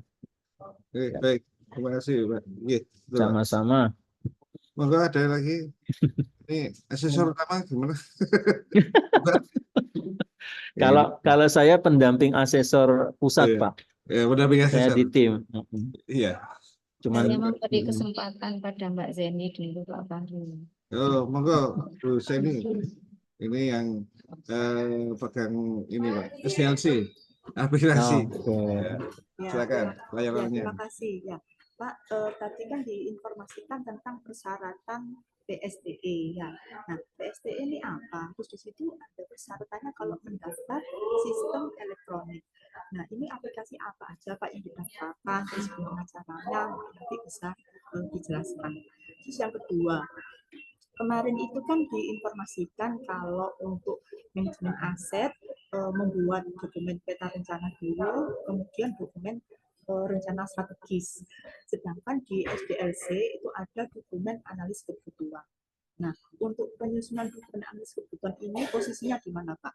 Apakah setelah dari dokumen peta rencana, kemudian membuat dokumen analis kebutuhan, terus dilanjut dengan rencana strategis atau apa ada tahapan yang harus lalu lagi?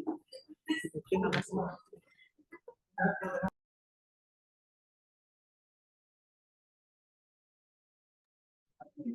Masih mute Pak Yesus. Oh ya, saya asik dengerin lupa nih ya. Terkait dengan PSTE, Ibu, memang itu ada kaitannya dengan PP 71 tahun 2019. Itu amanat dari Undang-Undang ITE.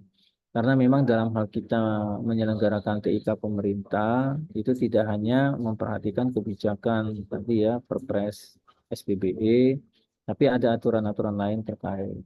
Nah, kalau kita bisa nanti bisa dibaca ya di PP 71-nya, tentunya nanti di situ ada kewajiban instansi pemerintah. Kalau sebutannya di PP 71 itu instansi pemerintah itu sebagai penyelenggara sistem elektronik lingkup publik.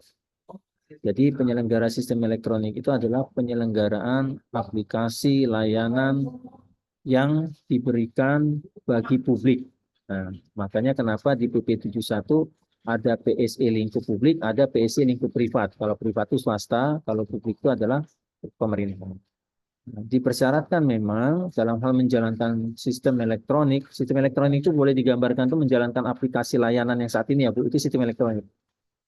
Itu harus memenuhi persyaratan minimum mengoperasikan sistem elektroniknya. Jadi memang ada syarat minimumnya ya. Kurang lebihnya syaratnya tadi itu sama sih Bu yang dengan dijelaskan tadi.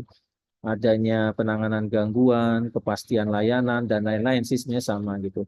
Kemudian kewajiban melakukan pendaftaran sistem elektronik. Nah ini ada kaitannya dengan Peraturan Menteri Kominfo nomor 5 2015 ya tentang pendaftaran sistem elektronik lingkup publik. Karena memang ini juga ada tercantum di Perpres SPBE ini, Pak Fahri Bufat, bahwa setiap sistem elektronik yang dibangun dikembangkan oleh instansi itu harus didaftarkan. Pendaftarannya melalui Kementerian Kominfo. Bahkan kalau kita baca di Perpres SPBE, kalau kaitannya dengan aplikasi, itu dokumentasi dan kode sumber atas pembangunan pengembangan aplikasi pun itu harus didaftarkan dan disimpan di repositori aplikasi SPBE yang disediakan Kominfo. Nah itu. Nah ini jadi ada beberapa hal yang memang harus diperhatikan kalau kita bicara dari sisi persyaratan regulasi. Belum tadi disebutkan juga dari sisi bahwa instansi sebagai penyelenggara sistem elektronik lingkup publik itu punya kewajiban untuk melakukan pengamanan atas komponen sistem elektronik yang dibangun dan dikembangkan. Nah, kalau kita mengacu ke SPBE untuk pengamanan dari sisi aplikasi yang dibangun, dari sisi layanan yang diselenggarakan, dari sisi infrastruktur yang disediakan, kita bisa mengacu ke Perban BSSN nomor 4 ya, tentang pedoman manajemen keamanan informasi SPBE. Nah, kemudian disebutin lagi berkaitan dengan kewajiban melakukan uji kelaikan atas sistem elektronik yang dibangun dikembangkan. Nah, ini kaitannya sebenarnya juga dengan SDLC ya. Nah, siapa yang melakukan ujinya tentu adalah instansi sebagai pemilik dari layanan, pemilik dari aplikasi yang dibangun dan dikembangkan. Nah, kaitannya dengan pertanyaan kedua, sebenarnya tadi kemarin Bu Fat bilang kan harusnya ada sesi khusus nanti terkait dengan SDLC. Iya, betul sih harus ada sesi khusus. Nah, memang kalau berkaitan dengan SDLC ini kan ada yang namanya kajian kebutuhan, perencanaan, baru nanti masuk menyusun dokumen rancang bangun, kemudian mendevelop aplikasinya, kemudian melakukan uji sebelum aplikasi dijalankan sampai proses pemeliharaan dan evaluasi. Nah, tentunya ini ada kaitannya Bu, di tahapan perencanaan maupun penyusunan kajian kebutuhan itu sudah ada melihat mengaitkan dengan dokumen arsitektur dan dokumen peta rencana tadi sih Bu. Kalau kajian kebutuhan itu kan untuk mengetahui apakah memang aplikasi yang mau dibangun dikembangkan ini diperlukan urgensinya lah ya untuk dibangun dikembangkan saat ini, atau memang ini belum dilakukan saat ini, sebaiknya mungkin saat ini hanya dilakukan proses pengembangan, tidak melakukan pembangunan. Atau kalau dari sisi infrastruktur misalnya seperti halnya tadi kemarin manajemen aset ya tentunya juga harus diperhatikan apakah ini memang aset infrastrukturnya itu perlu beli baru atau cukup mengupgrade, jadi mengoptimalkan dari perangkatnya tersebut. Misalnya dengan menambahkan perangkat RAM kah atau prosesor tertentu atau external hard disk ya untuk memperpanjang umur pakai dari infrastruktur dan meningkatkan utilisasi dari perangkat tersebut. Jadi sebenarnya ini jangan dibuat bingung Bu. Kedua-duanya harus sinkron, hanya kalau di dokumen arsitektur dan dokumen peta rencana ini, kalau dokumen arsitektur kan menggambarkan kondisi as-is atas keseluruhan penyelenggaraan TIK yang ada kan. Tadi Bu Fat, kami belum ke kondisi to be kan. Harapannya sih kondisinya to be. Kenapa demikian? Sehingga nantinya dari dokumen arsitektur itu sebenarnya tergambar sih berapa aplikasi yang dibangun dikembangkan di Kabupaten Gresik. Misalnya tadi kita contohkan untuk mendukung 20 layanan yang berjalan. Ternyata misalnya ada 40, ada 50 atau bahkan ada 100 nih aplikasi yang sudah dibangun dikembangkan. Nah, dari arsitektur tadi kalau kita baca, arsitektur itu kan akan memuat atribut metadata kan. Jadi setiap aplikasi itu ada isian atribut metadatanya yang menjelaskan deskripsi aplikasinya, basis aplikasi, data yang digunakan, terus infrastruktur yang digunakan dan segala macamnya. Apa artinya? Sehingga nantinya itu akan tergambar apakah dari 50 atau dari 100 aplikasi yang diselenggarakan oleh Kabupaten Gresik dan itu tertuang di dokumen arsitektur itu ada yang mirip-mirip atau ada yang sama-sama. Sehingga nantinya pada saat menyusun kajian kebutuhan, kajian perencanaan, dokumen arsitektur menjadi dokumen awal kan untuk dilihat. Ini kayaknya ada yang sama, ini kayaknya ada yang mirip. Nah, bisa jadi nantinya yang sama yang mirip secara proses bisnis atau secara output yang dihasilkan dari aplikasi tersebut, ini kayaknya bisa digabung menjadi satu nih, jadi satu platform. Itu banyak di KL. ya di KL nih Pak Fahri, kondisi SIS dia mengidentifikasi ada 300-an aplikasi. Ini ada di Kementerian ISDM waktu itu kita. Kementerian ISDM. Ada 300-an aplikasi. Setelah mereka lihat secara lebih dalam, terus dilihat dari sisi probisnya, dari sisi output yang dihasilkan, dan lain-lain segala macamnya, itu bisa ada yang digabungkan, Pak. Digabungkan, ada juga yang ternyata ini tidak digunakan, ada juga yang idle, dia dibangun tapi tidak digunakan tuh aplikasinya. Terus ada juga yang dilihat ini kayaknya tidak mendukung tugas fungsi yang ada di instansi. Akhirnya apa, Pak? Setelah itu, tubinya mereka menjadi berapa aplikasinya, Bu Fat? Mau tahu? 30-an. 35 atau 33. Saya kaget itu. Dari 300-an. Bisa ya Pak? Yang penting ini dipastikan bisa mendukung tugas fungsi ya Pak. Bukan berartinya kita juga mau mengurang-urangi, akhirnya tusinya nggak jalan ya repot juga kan? Iya sudah kami identifikasi. Nah itulah sebenarnya kenapa perlu yang namanya kajian kebutuhan dan perencanaan, tapi tetap mengacu melihat kepada dokumen arsitektur dan dokumen peta rencana. Gitu. Nah itu Bu gambarannya ya, mudah-mudahan nangkep ya. Nah jangan sampai nanti ada pengadaan satu aplikasi, pengadaan infrastruktur itu malah tidak terdokumentasi, tidak tertuang di dokumentasi arsitektur dan peta rencananya Pak Fahri. Nah, misalnya ada aplikasi A, ternyata ini tidak ada nih di dokumen arsitekturnya. Ini mendukung layanan yang mana? Nggak tahu Pak gitu. Ini aplikasinya nanti terkait dengan data informasi yang mana? Nggak tahu juga. Nah, itulah kenapa seperti yang hari kemarin saya katakan bahwa semua nanti aplikasi yang mau dibangun, infrastruktur yang mau diadakan itu seharusnya sebaiknya semestinya itu sudah tercantum di dokumen arsitekturnya. Sehingga nanti itu akan tergambar keterkaitannya dengan domain-domain yang lain. Kalau misalnya tidak tercantum di dokumen arsitektur peta rencananya, ya pada saat misalnya dilakukan proses evaluasi anggaran clearance ya, nanti kan akan dilakukan nih clearance belanja TIK di Pemda, jangankan diberikan rekomendasi, itu tidak masuk aja langsung ditolak, tidak dilanjutkan. Karena tidak jelas ini peruntukannya untuk yang mendukung probis mana, layanan mana, menjalankan data informasi yang mana. Tuh. Jadi kaitannya itu saling melengkapi ya dokumen tadi. Clear ya, Bu? Iya Pak, terima kasih. Saya tambah bingung, Pak. Ini ada satu pertanyaan, Mbak Fat, dibacakan. Ya, ini dari Mbak Dina melalui chat ini Pak. Ini sebenarnya Ya. juga tadi juga mau saya tanyakan ini.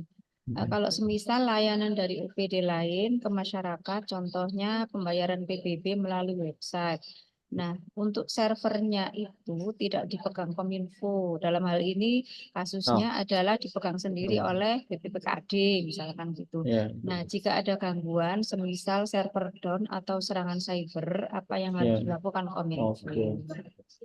Oke. Pertanyaannya saya balik. Kalau seandainya ada perangkat yang di bawah pengawasan perangkat daerah di luar Dinas Kominfo, terus terjadi permasalahan, Dinas Kominfo mau bertanggung jawab nggak? Tentu tidak. Ya udah benar kan udah jawabannya. Artinya itulah yang diatur di dalam nanti kebijakan internalnya Pak. Kalau misalnya ada perangkat daerah yang memang mengelola infrastrukturnya, ya dia harusnya bertanggung jawab atas keamanan ya Pak ya, atas keberfungsian dari perangkat tersebut. Kominfo perannya apa?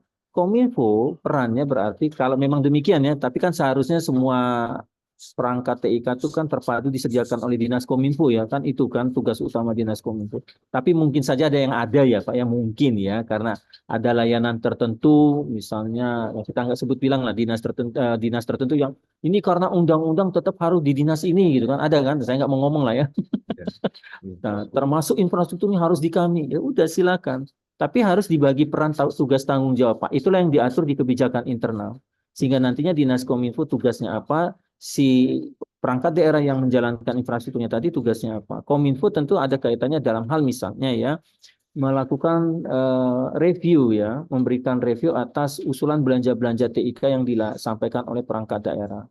Nah, tentu kan perangkat daerah tersebut tidak tahu kan dari sisi teknis TIK ya, Pak. Nah, itulah gunanya teman-teman di apa namanya Dinas Kominfo untuk memberikan masukan, memberikan review atas usulan belanja. Yang kedua tugasnya, karena tadi infrastrukturnya berjalan di dinas tadi ya, berarti harus ada proses integrasi kan, infrastruktur dan layanan yang berjalan tadi. Nah, tugas keterhubungan integrasi tadi itulah tugas Dinas Kominfo, bukan tugas dinas tersebut. seperti itu. Nah, bahkan untuk mengintegrasikan layanan keluar dari Kabupaten Gresik ke kabupaten lain, ke provinsi, itu melalui satu pintu di Dinas Kominfo. Tuh. Kalau perangkatnya bisa saja mungkin dia beli server Sorik 1, dia kelola, ya silakan aja. Kami nggak yakin karena keamanan katanya. Kami lebih aman di dinas kami ditaruh, ya silakan aja gitu ya. Tapi yang penting prinsip keterpaduannya, integrasinya itu harus dipegang oleh Dinas Kominfo. Ya, iya Pak Yusuf. Pada dasarnya saya setuju soal itu. Cuman ya kembali lagi ke kekuatan anggaran juga di kami juga. Kalau Iya, pasti ya, makanya. kalau kebijakan itu kita buat saklek, terus kemudian mereka tiba-tiba menyerahkan kepada Kominfo dengan Kominfo kondisi yang Belum siap. agak belum siap secara infrastruktur, ya sama aja bunuh diri kan gitu ya Pak. Iya, betul, betul. Jadi harus Saya semuanya ya, setuju. Bertahap, bertahap lah gitu ya. bertahap. Kita sudah merasa ini mampu dan secara apa kebutuhan standar dari operasional satu aplikasi itu cukup, ya sudah kita mungkin berani Baru, iya, memberikan stressing, iya, nggak tahu itu matiin koneksinya atau apa, iya, itu iya, masuk. iya, iya. Ya tapi ya kembali lagi ya itu kalau sebenarnya kan minimal sih sebenarnya nggak apa-apa mereka beli sendiri, tapi minimal Iya. di ruang server atau ruang control roomnya Kominfo. Kalau kami ngomong pusat Iya. data nanti kan kurang benar ya gitu. Pusat data tetap kami Iya. mengacu di PDN kan. Iya. Kalau untuk ruang Iya. komputasi ya, ruang komputasi. Iya, ruang Mungkin, komputasi, nah, setuju. mungkin servernya mereka ditaruh di Iya. ruang komputasi. Tapi ya harus ada jaminan bahwa listrik, Iya. AC, pendingin dan Iya. sebagainya Iya. juga kita bisa melayani itu. Tapi Iya. kalau Nah, itu selama Pak. itu belum ada, ya Iya. kami nggak percaya kan gitu. Iya, justru itu Pak. Nanti itu dibuat aturan di internal bagi perannya Pak. Karena tiap kondisi kami lihat di Pemda belum sama ya Pak. Di KL pun belum loh Pak. Ya, Ada KL yang memang kuat tadi resource-nya ya, orangnya, anggarannya. Ya Pak, kami semua terpadu. Tapi ada juga yang tidak, apalagi dia punya satker di bawahnya itu sampai ratusan. Mau contoh, Kemenak contohnya, Kemenak. oh, iya. Nah itu kan, nggak mungkin Kemenak sampai ke UPT di bawah KUA, sekolah-sekolah universitas, nggak mungkin. Akhirnya tetap mereka ya satker UPT-nya kan yang mengelola Pak, tapi tetap proses untuk melakukan pengintegrasiannya dari sisi layanannya. Nah, itu tugasnya Kominfo. Nah, itulah diatur di kebijakan tata kelola di internal Pak, biar clear gitu. Ya. Kalau Perbu insya Allah sudah ngatur sih Pak gitu. Oh, Ya. siap. Oke, kalau sudah ngatur apa itu integrasi harus melalui SPLP dan sebagainya, masuk pusat data harus gini. Cuma ya pada perjalanannya memang harus menyesuaikan dengan kondisi dan gitu aja. Kondisi. Nah, kalau yang terkait tadi infrastruktur nanti masukin di kebijakan di manajemen aset Pak, yang terkait dengan pemeliharaan. Nah itu ya itu.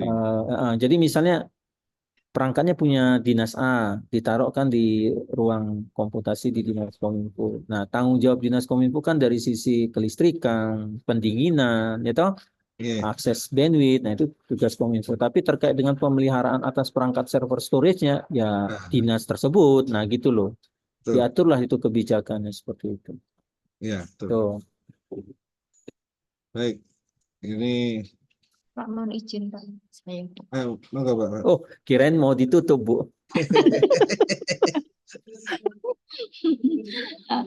Misalkan gini, Kabupaten Gresik ini kan sekarang lagi proses penyusunan arsitektur TUBI, Pak.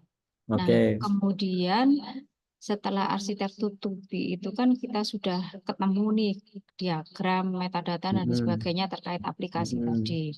Dan itu juga kan melalui analisis kan, Pak. Nah, Pasti.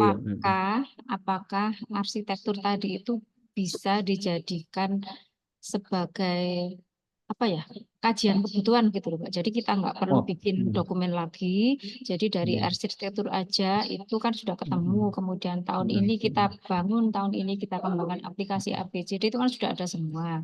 Nah, apakah dari situ aja cukup ataukah memang perlu ada lagi dokumen kajian kebutuhan? Gitu?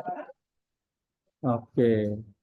Sebenarnya karena itu dokumen saling terkait, secara prinsip SDLC harusnya tetap ada, Bu. Coba ya sebentar saya tampilin. Cuman memang dokumen arsitektur itu menjadi dokumen awal, Bu, dalam hal nanti menyusun dokumen kajian kebutuhan. Sebentar saya coba cari paparan terkait dengan aplikasi ya. Sebentar. Karena selama ini itu Oke. jadi penghalang gitu loh, Pak. Ya. Sebentar. Oke, sebentar.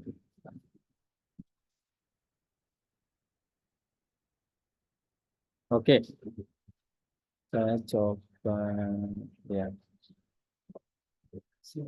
Ya.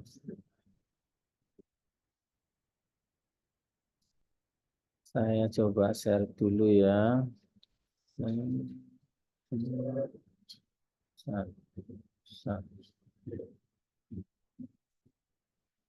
Nampak, Bu? Nah, Iya, Pak. oke. Kalau di dokumen RPM yang kami susun terkait standar teknis pembangunan pengembangan aplikasi, itu nanti ini sebenarnya ada sesi khusus, tapi nanti saya sampaikan sedikit ya informasi. Itu nanti ada 7 syarat yang harus dipenuhi. Ini tujuannya apa? Kalau kami konsultasi atau tanya atau koordinasi ke Menpan, ke KL lain, ya pembangunan aplikasi ini memang harus ketat syaratnya, Bu. Selama ini kan isunya aplikasi yang dibangun pemerintah itu jelek katanya kan, tidak berfungsi dengan baik. Isunya ada 27.000 aplikasi, macam-macam lah kan isunya. Karena dibangunnya asal-asalan, padahal pas membangun juga anggarannya sedikit ya, Bu. Gimana mau bagus, anggaran sedikit mau minta aplikasi bagus itu kan. Betul. Repot gitu. Nah itu kadang kan ke situ Pak larinya kan, kita nggak. Nah, kami aja nih ya, kami spill dikit. Kami bangun aplikasi untuk clearance KL pusat, Pak. Itu kurang dari 200 juta loh, Pak. Tuh, kalau nanti dibandingin dengan KL lain yang gede, saya khawatir nanti KL lain jadi temuan nanti kan. Nah, jadi agak bingung juga kami. Gitu. Padahal itu aplikasi nasional tuh, EGA KL. Nah, terkait hal tersebut, tentu kami nanti akan melihat bahwa dalam membangun aplikasi itu harus ada pemenuhan dari sisi kebijakan nasional, dari sisi pemanfaatan infrastruktur SPBE, baik itu infrastruktur SPBE nasional atau infrastruktur SPBE di pemerintah daerah. Harus memenuhi SDLC tadi, Software Development Lifecycle, ini juga inline dengan penilaian indeks PBE. Harus memenuhi dari sisi persyaratan data dan integrasi. Ada keberlangsungan layanan, ini kaitan dengan manajemen layanan, penerapan manajemen SPBE dan semua proses terdokumentasi. Nah, kalau kita kaitkan dengan SDLC, SDLC itu memuat A, B, dan G ini. Nah, kita lebih detailkan lagi, menambahkan apa yang diatur dalam Perpres SPBE. Jadi tentunya ada proses melakukan kajian kebutuhan, perencanaan, rancang bangun, dan sampai ke proses pengujian, pemeliharaan, dan evaluasi. Nah, kajian kebutuhan ini setidaknya kalau disusun tadi memuat informasi atau hal-hal terkait poin 1, angka 1 sampai 10. Dasar hukum aplikasi SPBE-nya, uraian permasalahan kebutuhan yang melatar belakangi kenapa aplikasi tersebut perlu dikembangkan, pihak yang terkait penyelenggara aplikasinya, tujuan pemanfaatan aplikasi, ruang lingkup, analisis biaya manfaat, risiko, target waktu, sasaran pengguna, lokasi implementasi. Pertanyaan saya, informasi ini tertuang nggak di dokumen arsitektur? Nggak ada, Pak. Tidak. Itu dia gunanya, Bu. Tetapi arsitektur itu menggambarkan kondisi as-is kan, kondisi as-is. Oh ini dia punya aplikasi ini, basisnya. Karena arsitektur itu adalah kondisi as-is penyelenggaraan TIK yang melihat keterhubungan integrasi antar domain yang ada di 6 domain arsitektur. Itulah. Jadi contohnya misalnya aplikasi A. Oh ini aplikasi A ini ada di arsitektur ini, dan ini kalau kita kaitkan, nah saya bukan ngetes ya Bu, karena Ibu asesor ini. Kalau kita baca di Perpres 132, domain aplikasi SPB itu relasi langsungnya ke berapa domain, Bu? Sorry Pak Faris, saya bukan ngetes ini. Nggak, sorry. Propis data infrastruktur Kalau keamanan. domain Jangan. aplikasi, Iya, domain semua, aplikasi, Pak. Semua. Semua. Kalau di 132 itu hanya 4, walaupun Browis juga ya 4. 4 itu apa? Relasinya langsung ke layanan, nanti layanan relasi langsungnya baru ke Probis. Jadi aplikasi itu relasi langsungnya ke domain layanan, ke domain aplikasi, ke domain infrastruktur dan domain keamanan. Nah, itulah kacamata atau point of view-nya melihat dari dokumen arsitektur. Ya, jadi kalau dilihat aplikasi nanti yang dicantumkan di dokumen ini, oh ini ternyata untuk mendukung layanan yang mana, Probis yang mana. Oh, aplikasi yang dibangun ini akan menghasilkan data informasi elektronik yang seperti apa. Jangan sampai nanti nama aplikasi beda-beda kan, Bu? Bisa aja nih nama aplikasi beda nih. Tapi pas dilihat di dokumen arsitekturnya, ini kok data-data yang dihasilkan ini sama ya? Bisa jadi nama aplikasinya beda, tapi data yang dihasilkan sama. Berarti kan ada yang something wrong kan di sini. Apa dampaknya? Akan bisa menimbulkan duplikasi atau redundansi data. Nah, belum kalau kita lihat itu baru yang misalnya di dalam satu instansi dari Kabupaten Gresik. Belum nanti kalau dilihat antar kabupaten kota, antar provinsi kan, bisa jadi ada yang sama-sama itu. Karena kita belum melakukan nih clearance Pemda. Khawatir kami itu akan banyak yang sama nantinya itu. Kemudian nanti dilihat dari sisi infrastruktur. Oh, ini aplikasinya ternyata menggunakan server storage yang ditempatkan atau disediakan oleh PDN misalnya, atau ini tetap dijalankan di infrastruktur yang ada di Dinas Kominfo, atau dia ditaruh di pihak ketiga. Begitu juga nanti di sisi aplikasinya sendiri. Aplikasinya itu hanya melihat dari sisi apa? Apakah ini aplikasinya sudah menggunakan kode sumber terbuka, ada fitur interoperabilitas, dibangunnya misalnya apakah dia on-prem atau sudah microservices, dan lain-lain sebagainya. Belum nanti dilihat dari sisi penerapan keamanan atas aplikasi yang dibangun dikembangkan. Nah, dia tidak bicara masalah kajian kebutuhan kan? Tidak bicara ini. Ini sebagai dasar dalam hal dokumen perencanaan sih. Jadi kajian kebutuhan dan perencanaan, ada yang bilang boleh nggak Pak kajian kebutuhan dan perencanaan digabung menjadi satu dokumen? Boleh-boleh aja, nggak ada masalah juga. Yang penting tapi kalau kajian kebutuhan memuat informasi 1 sampai 10, kalau kajian perencanaan memuat 1 sampai 11. Nah, makanya kami sebutin di sini. Kalau kajian perencanaan, penyusunan perencanaan didasarkan pada, nah ini kaitannya dengan arsitektur. Kajian kebutuhan, dokumen arsitektur, dokumen peta rencana. Kalau nasional itu untuk aplikasi umum, kalau khusus itu kajian kebutuhan arsitektur peta rencana di pemerintah daerah. Nah, perencanaan itu mulai lebih agak teknis lagi Ibu isinya. Ruang lingkup aplikasi, proses bisnis layanan seperti apa, framework membangunnya. Di dalam kebijakan nanti yang disusun ini kami tidak sebutin. Misalnya Bu Fat mau bangun aplikasi itu mau pakai metode Scrum, Waterfall, Agile, itu nggak diatur. Itu diatur sesuai dengan kebutuhan di instansi. Kemudian deskripsi peran tugas tanggung jawab, terus timeline time plan-nya, sampai ke mekanisme alih pengetahuan pemantauan pelaporan. Nah ini Bu. Jadi ini menjadi dokumen real kan, bahwa nanti karena tiap aplikasi kan pasti beda-beda ya Bu ya, perlakuan, proses bisnis, pengembangannya gitu. Baru nanti dilakukan yang namanya rancang bangun dulu. Merancang bangun aplikasinya. Jadi di sini lebih kepada nanti menentukan proses bisnis seperti apa, alur prosesnya, pemetaan, keterhubungan fungsi, basis data, kemudian rancangan antarmuka user interface, rancangan kendali internal, dan lain-lain sebagainya. Ini yang lebih teknis. Sehingga nantinya apa? Ini yang bisa menjadi dasar pada saat dilakukan tahap berikutnya adalah mendevelop aplikasinya. Betul kan? Yang terkadang itu seringnya langsung membuat aplikasi. Kalau ditanyakan, tolong ya buatin aplikasi untuk mendukung layanan pendaftaran anak sekolah. Terus yang membuat ini, terus rancang bangunnya seperti apa ya Pak Bu? Atur sendirilah gitu. Dari si pemilik layannya nggak tahu gimana coba. Pokoknya kayak gini. Pokoknya kayak gini katanya. Karena ngawur. Kan ngawur gitu loh. Nah itu loh. Itulah kenapa ini didetilkan Pak di sini. Sehingga nantinya ini menjadi dasar yang kuat. Nggak ujuk-ujuk langsung bangun kembang. Gitu loh. Baru nanti kita masuk, sebelum dilakukan running, jalan, uji dulu ya. Ada 4 uji nih. Uji fungsi, integrasi, beban, uji keamanan. Kalau sudah berjalan, barulah dilakukan proses yang namanya evaluasi dan pemeliharaan. Ini detail, sampai bagaimana pengujian kelaikannya dilakukan, tahapannya seperti apa diatur. Ini nanti yang diatur di PM Standar Teknis dan Pengembangan Aplikasi SPDE. Tuh, Bu. Iya, siap Pak. Siap dipahami. Pak, satu lagi Pak ya. Aduh, satu lagi ya. Satu lagi. Monggo. Ya, siap.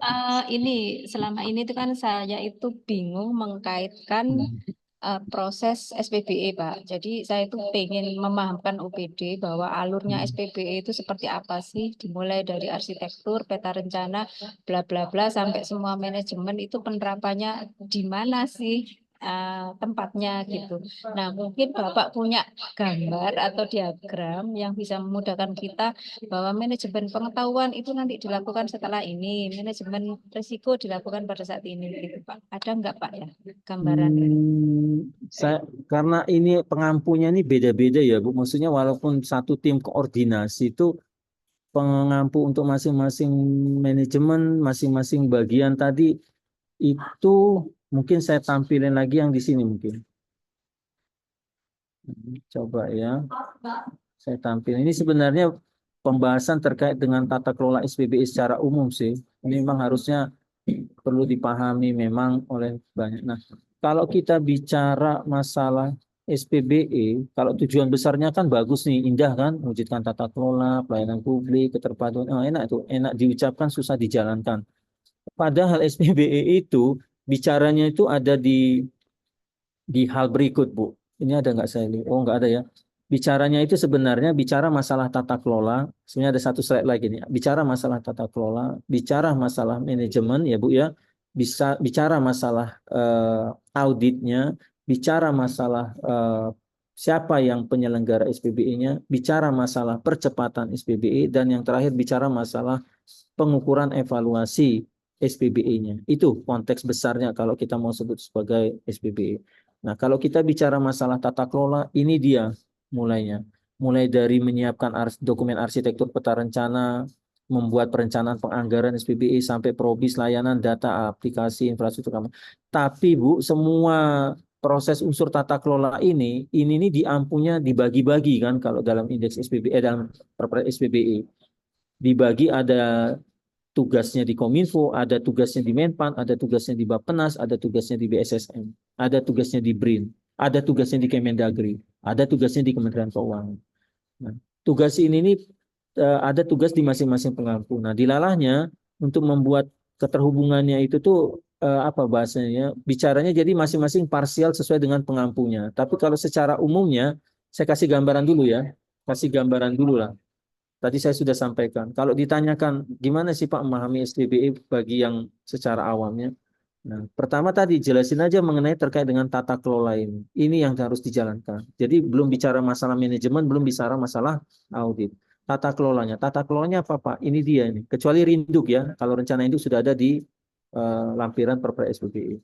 Jadi tadi saya sebutin tadi yang kita sebutin ya Bu, dokumen arsitekturnya apa, isinya apa, menjelaskan apa, peta rencana ini isinya program kegiatan yang dijalankan 5 tahun, antara dua dokumen ini harus sinkron dan lain-lain.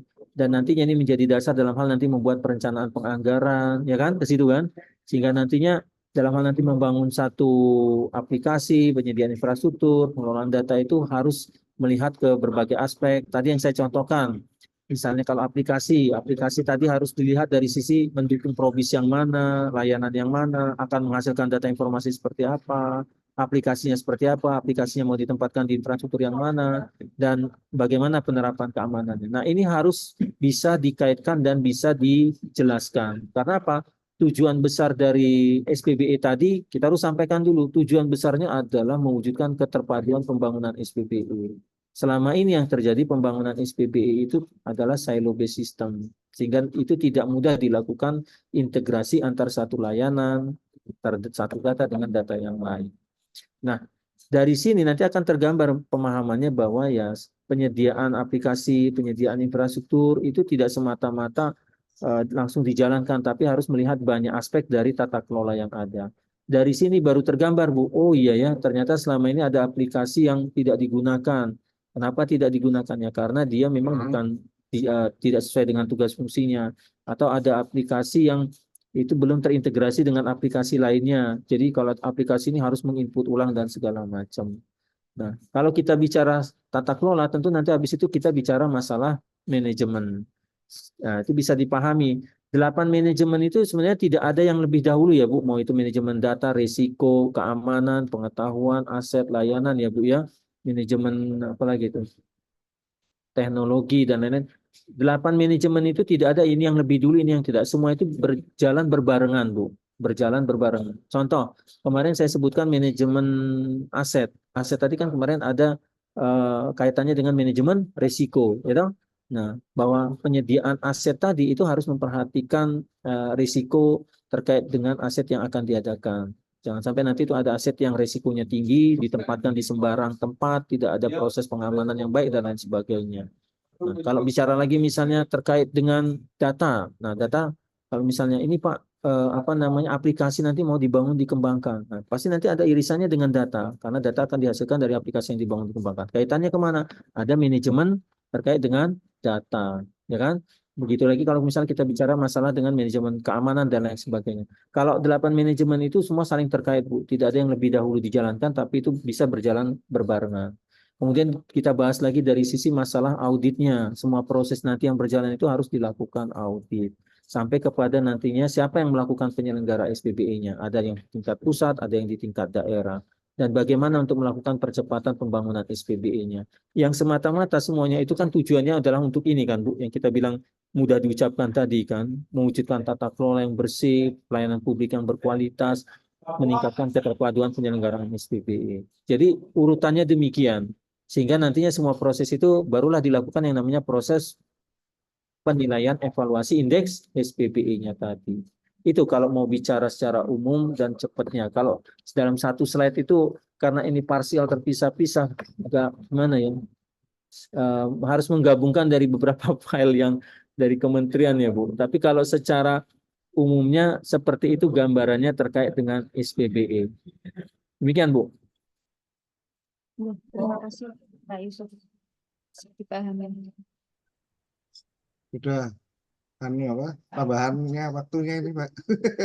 Ya, kalau Baik, cukup ya. cukup saya Gimana? rasa, iya, bukan ya. Nanti kalau ada sesi khususnya untuk yang SDLC, kalau mau tambah bingung nanti mungkin Bu Zeni mungkin ada tambah satu sesi dengan Pak Yusuf nanti ya setelah Lebaran ya, monggo diagendakan. Insya Allah semakin banyak masukan semakin bingung Mbak Bu Zeni ini. Kalau boleh saran mencernanya tuh jadi gini, SPBE itu kayak puzzle sebenarnya.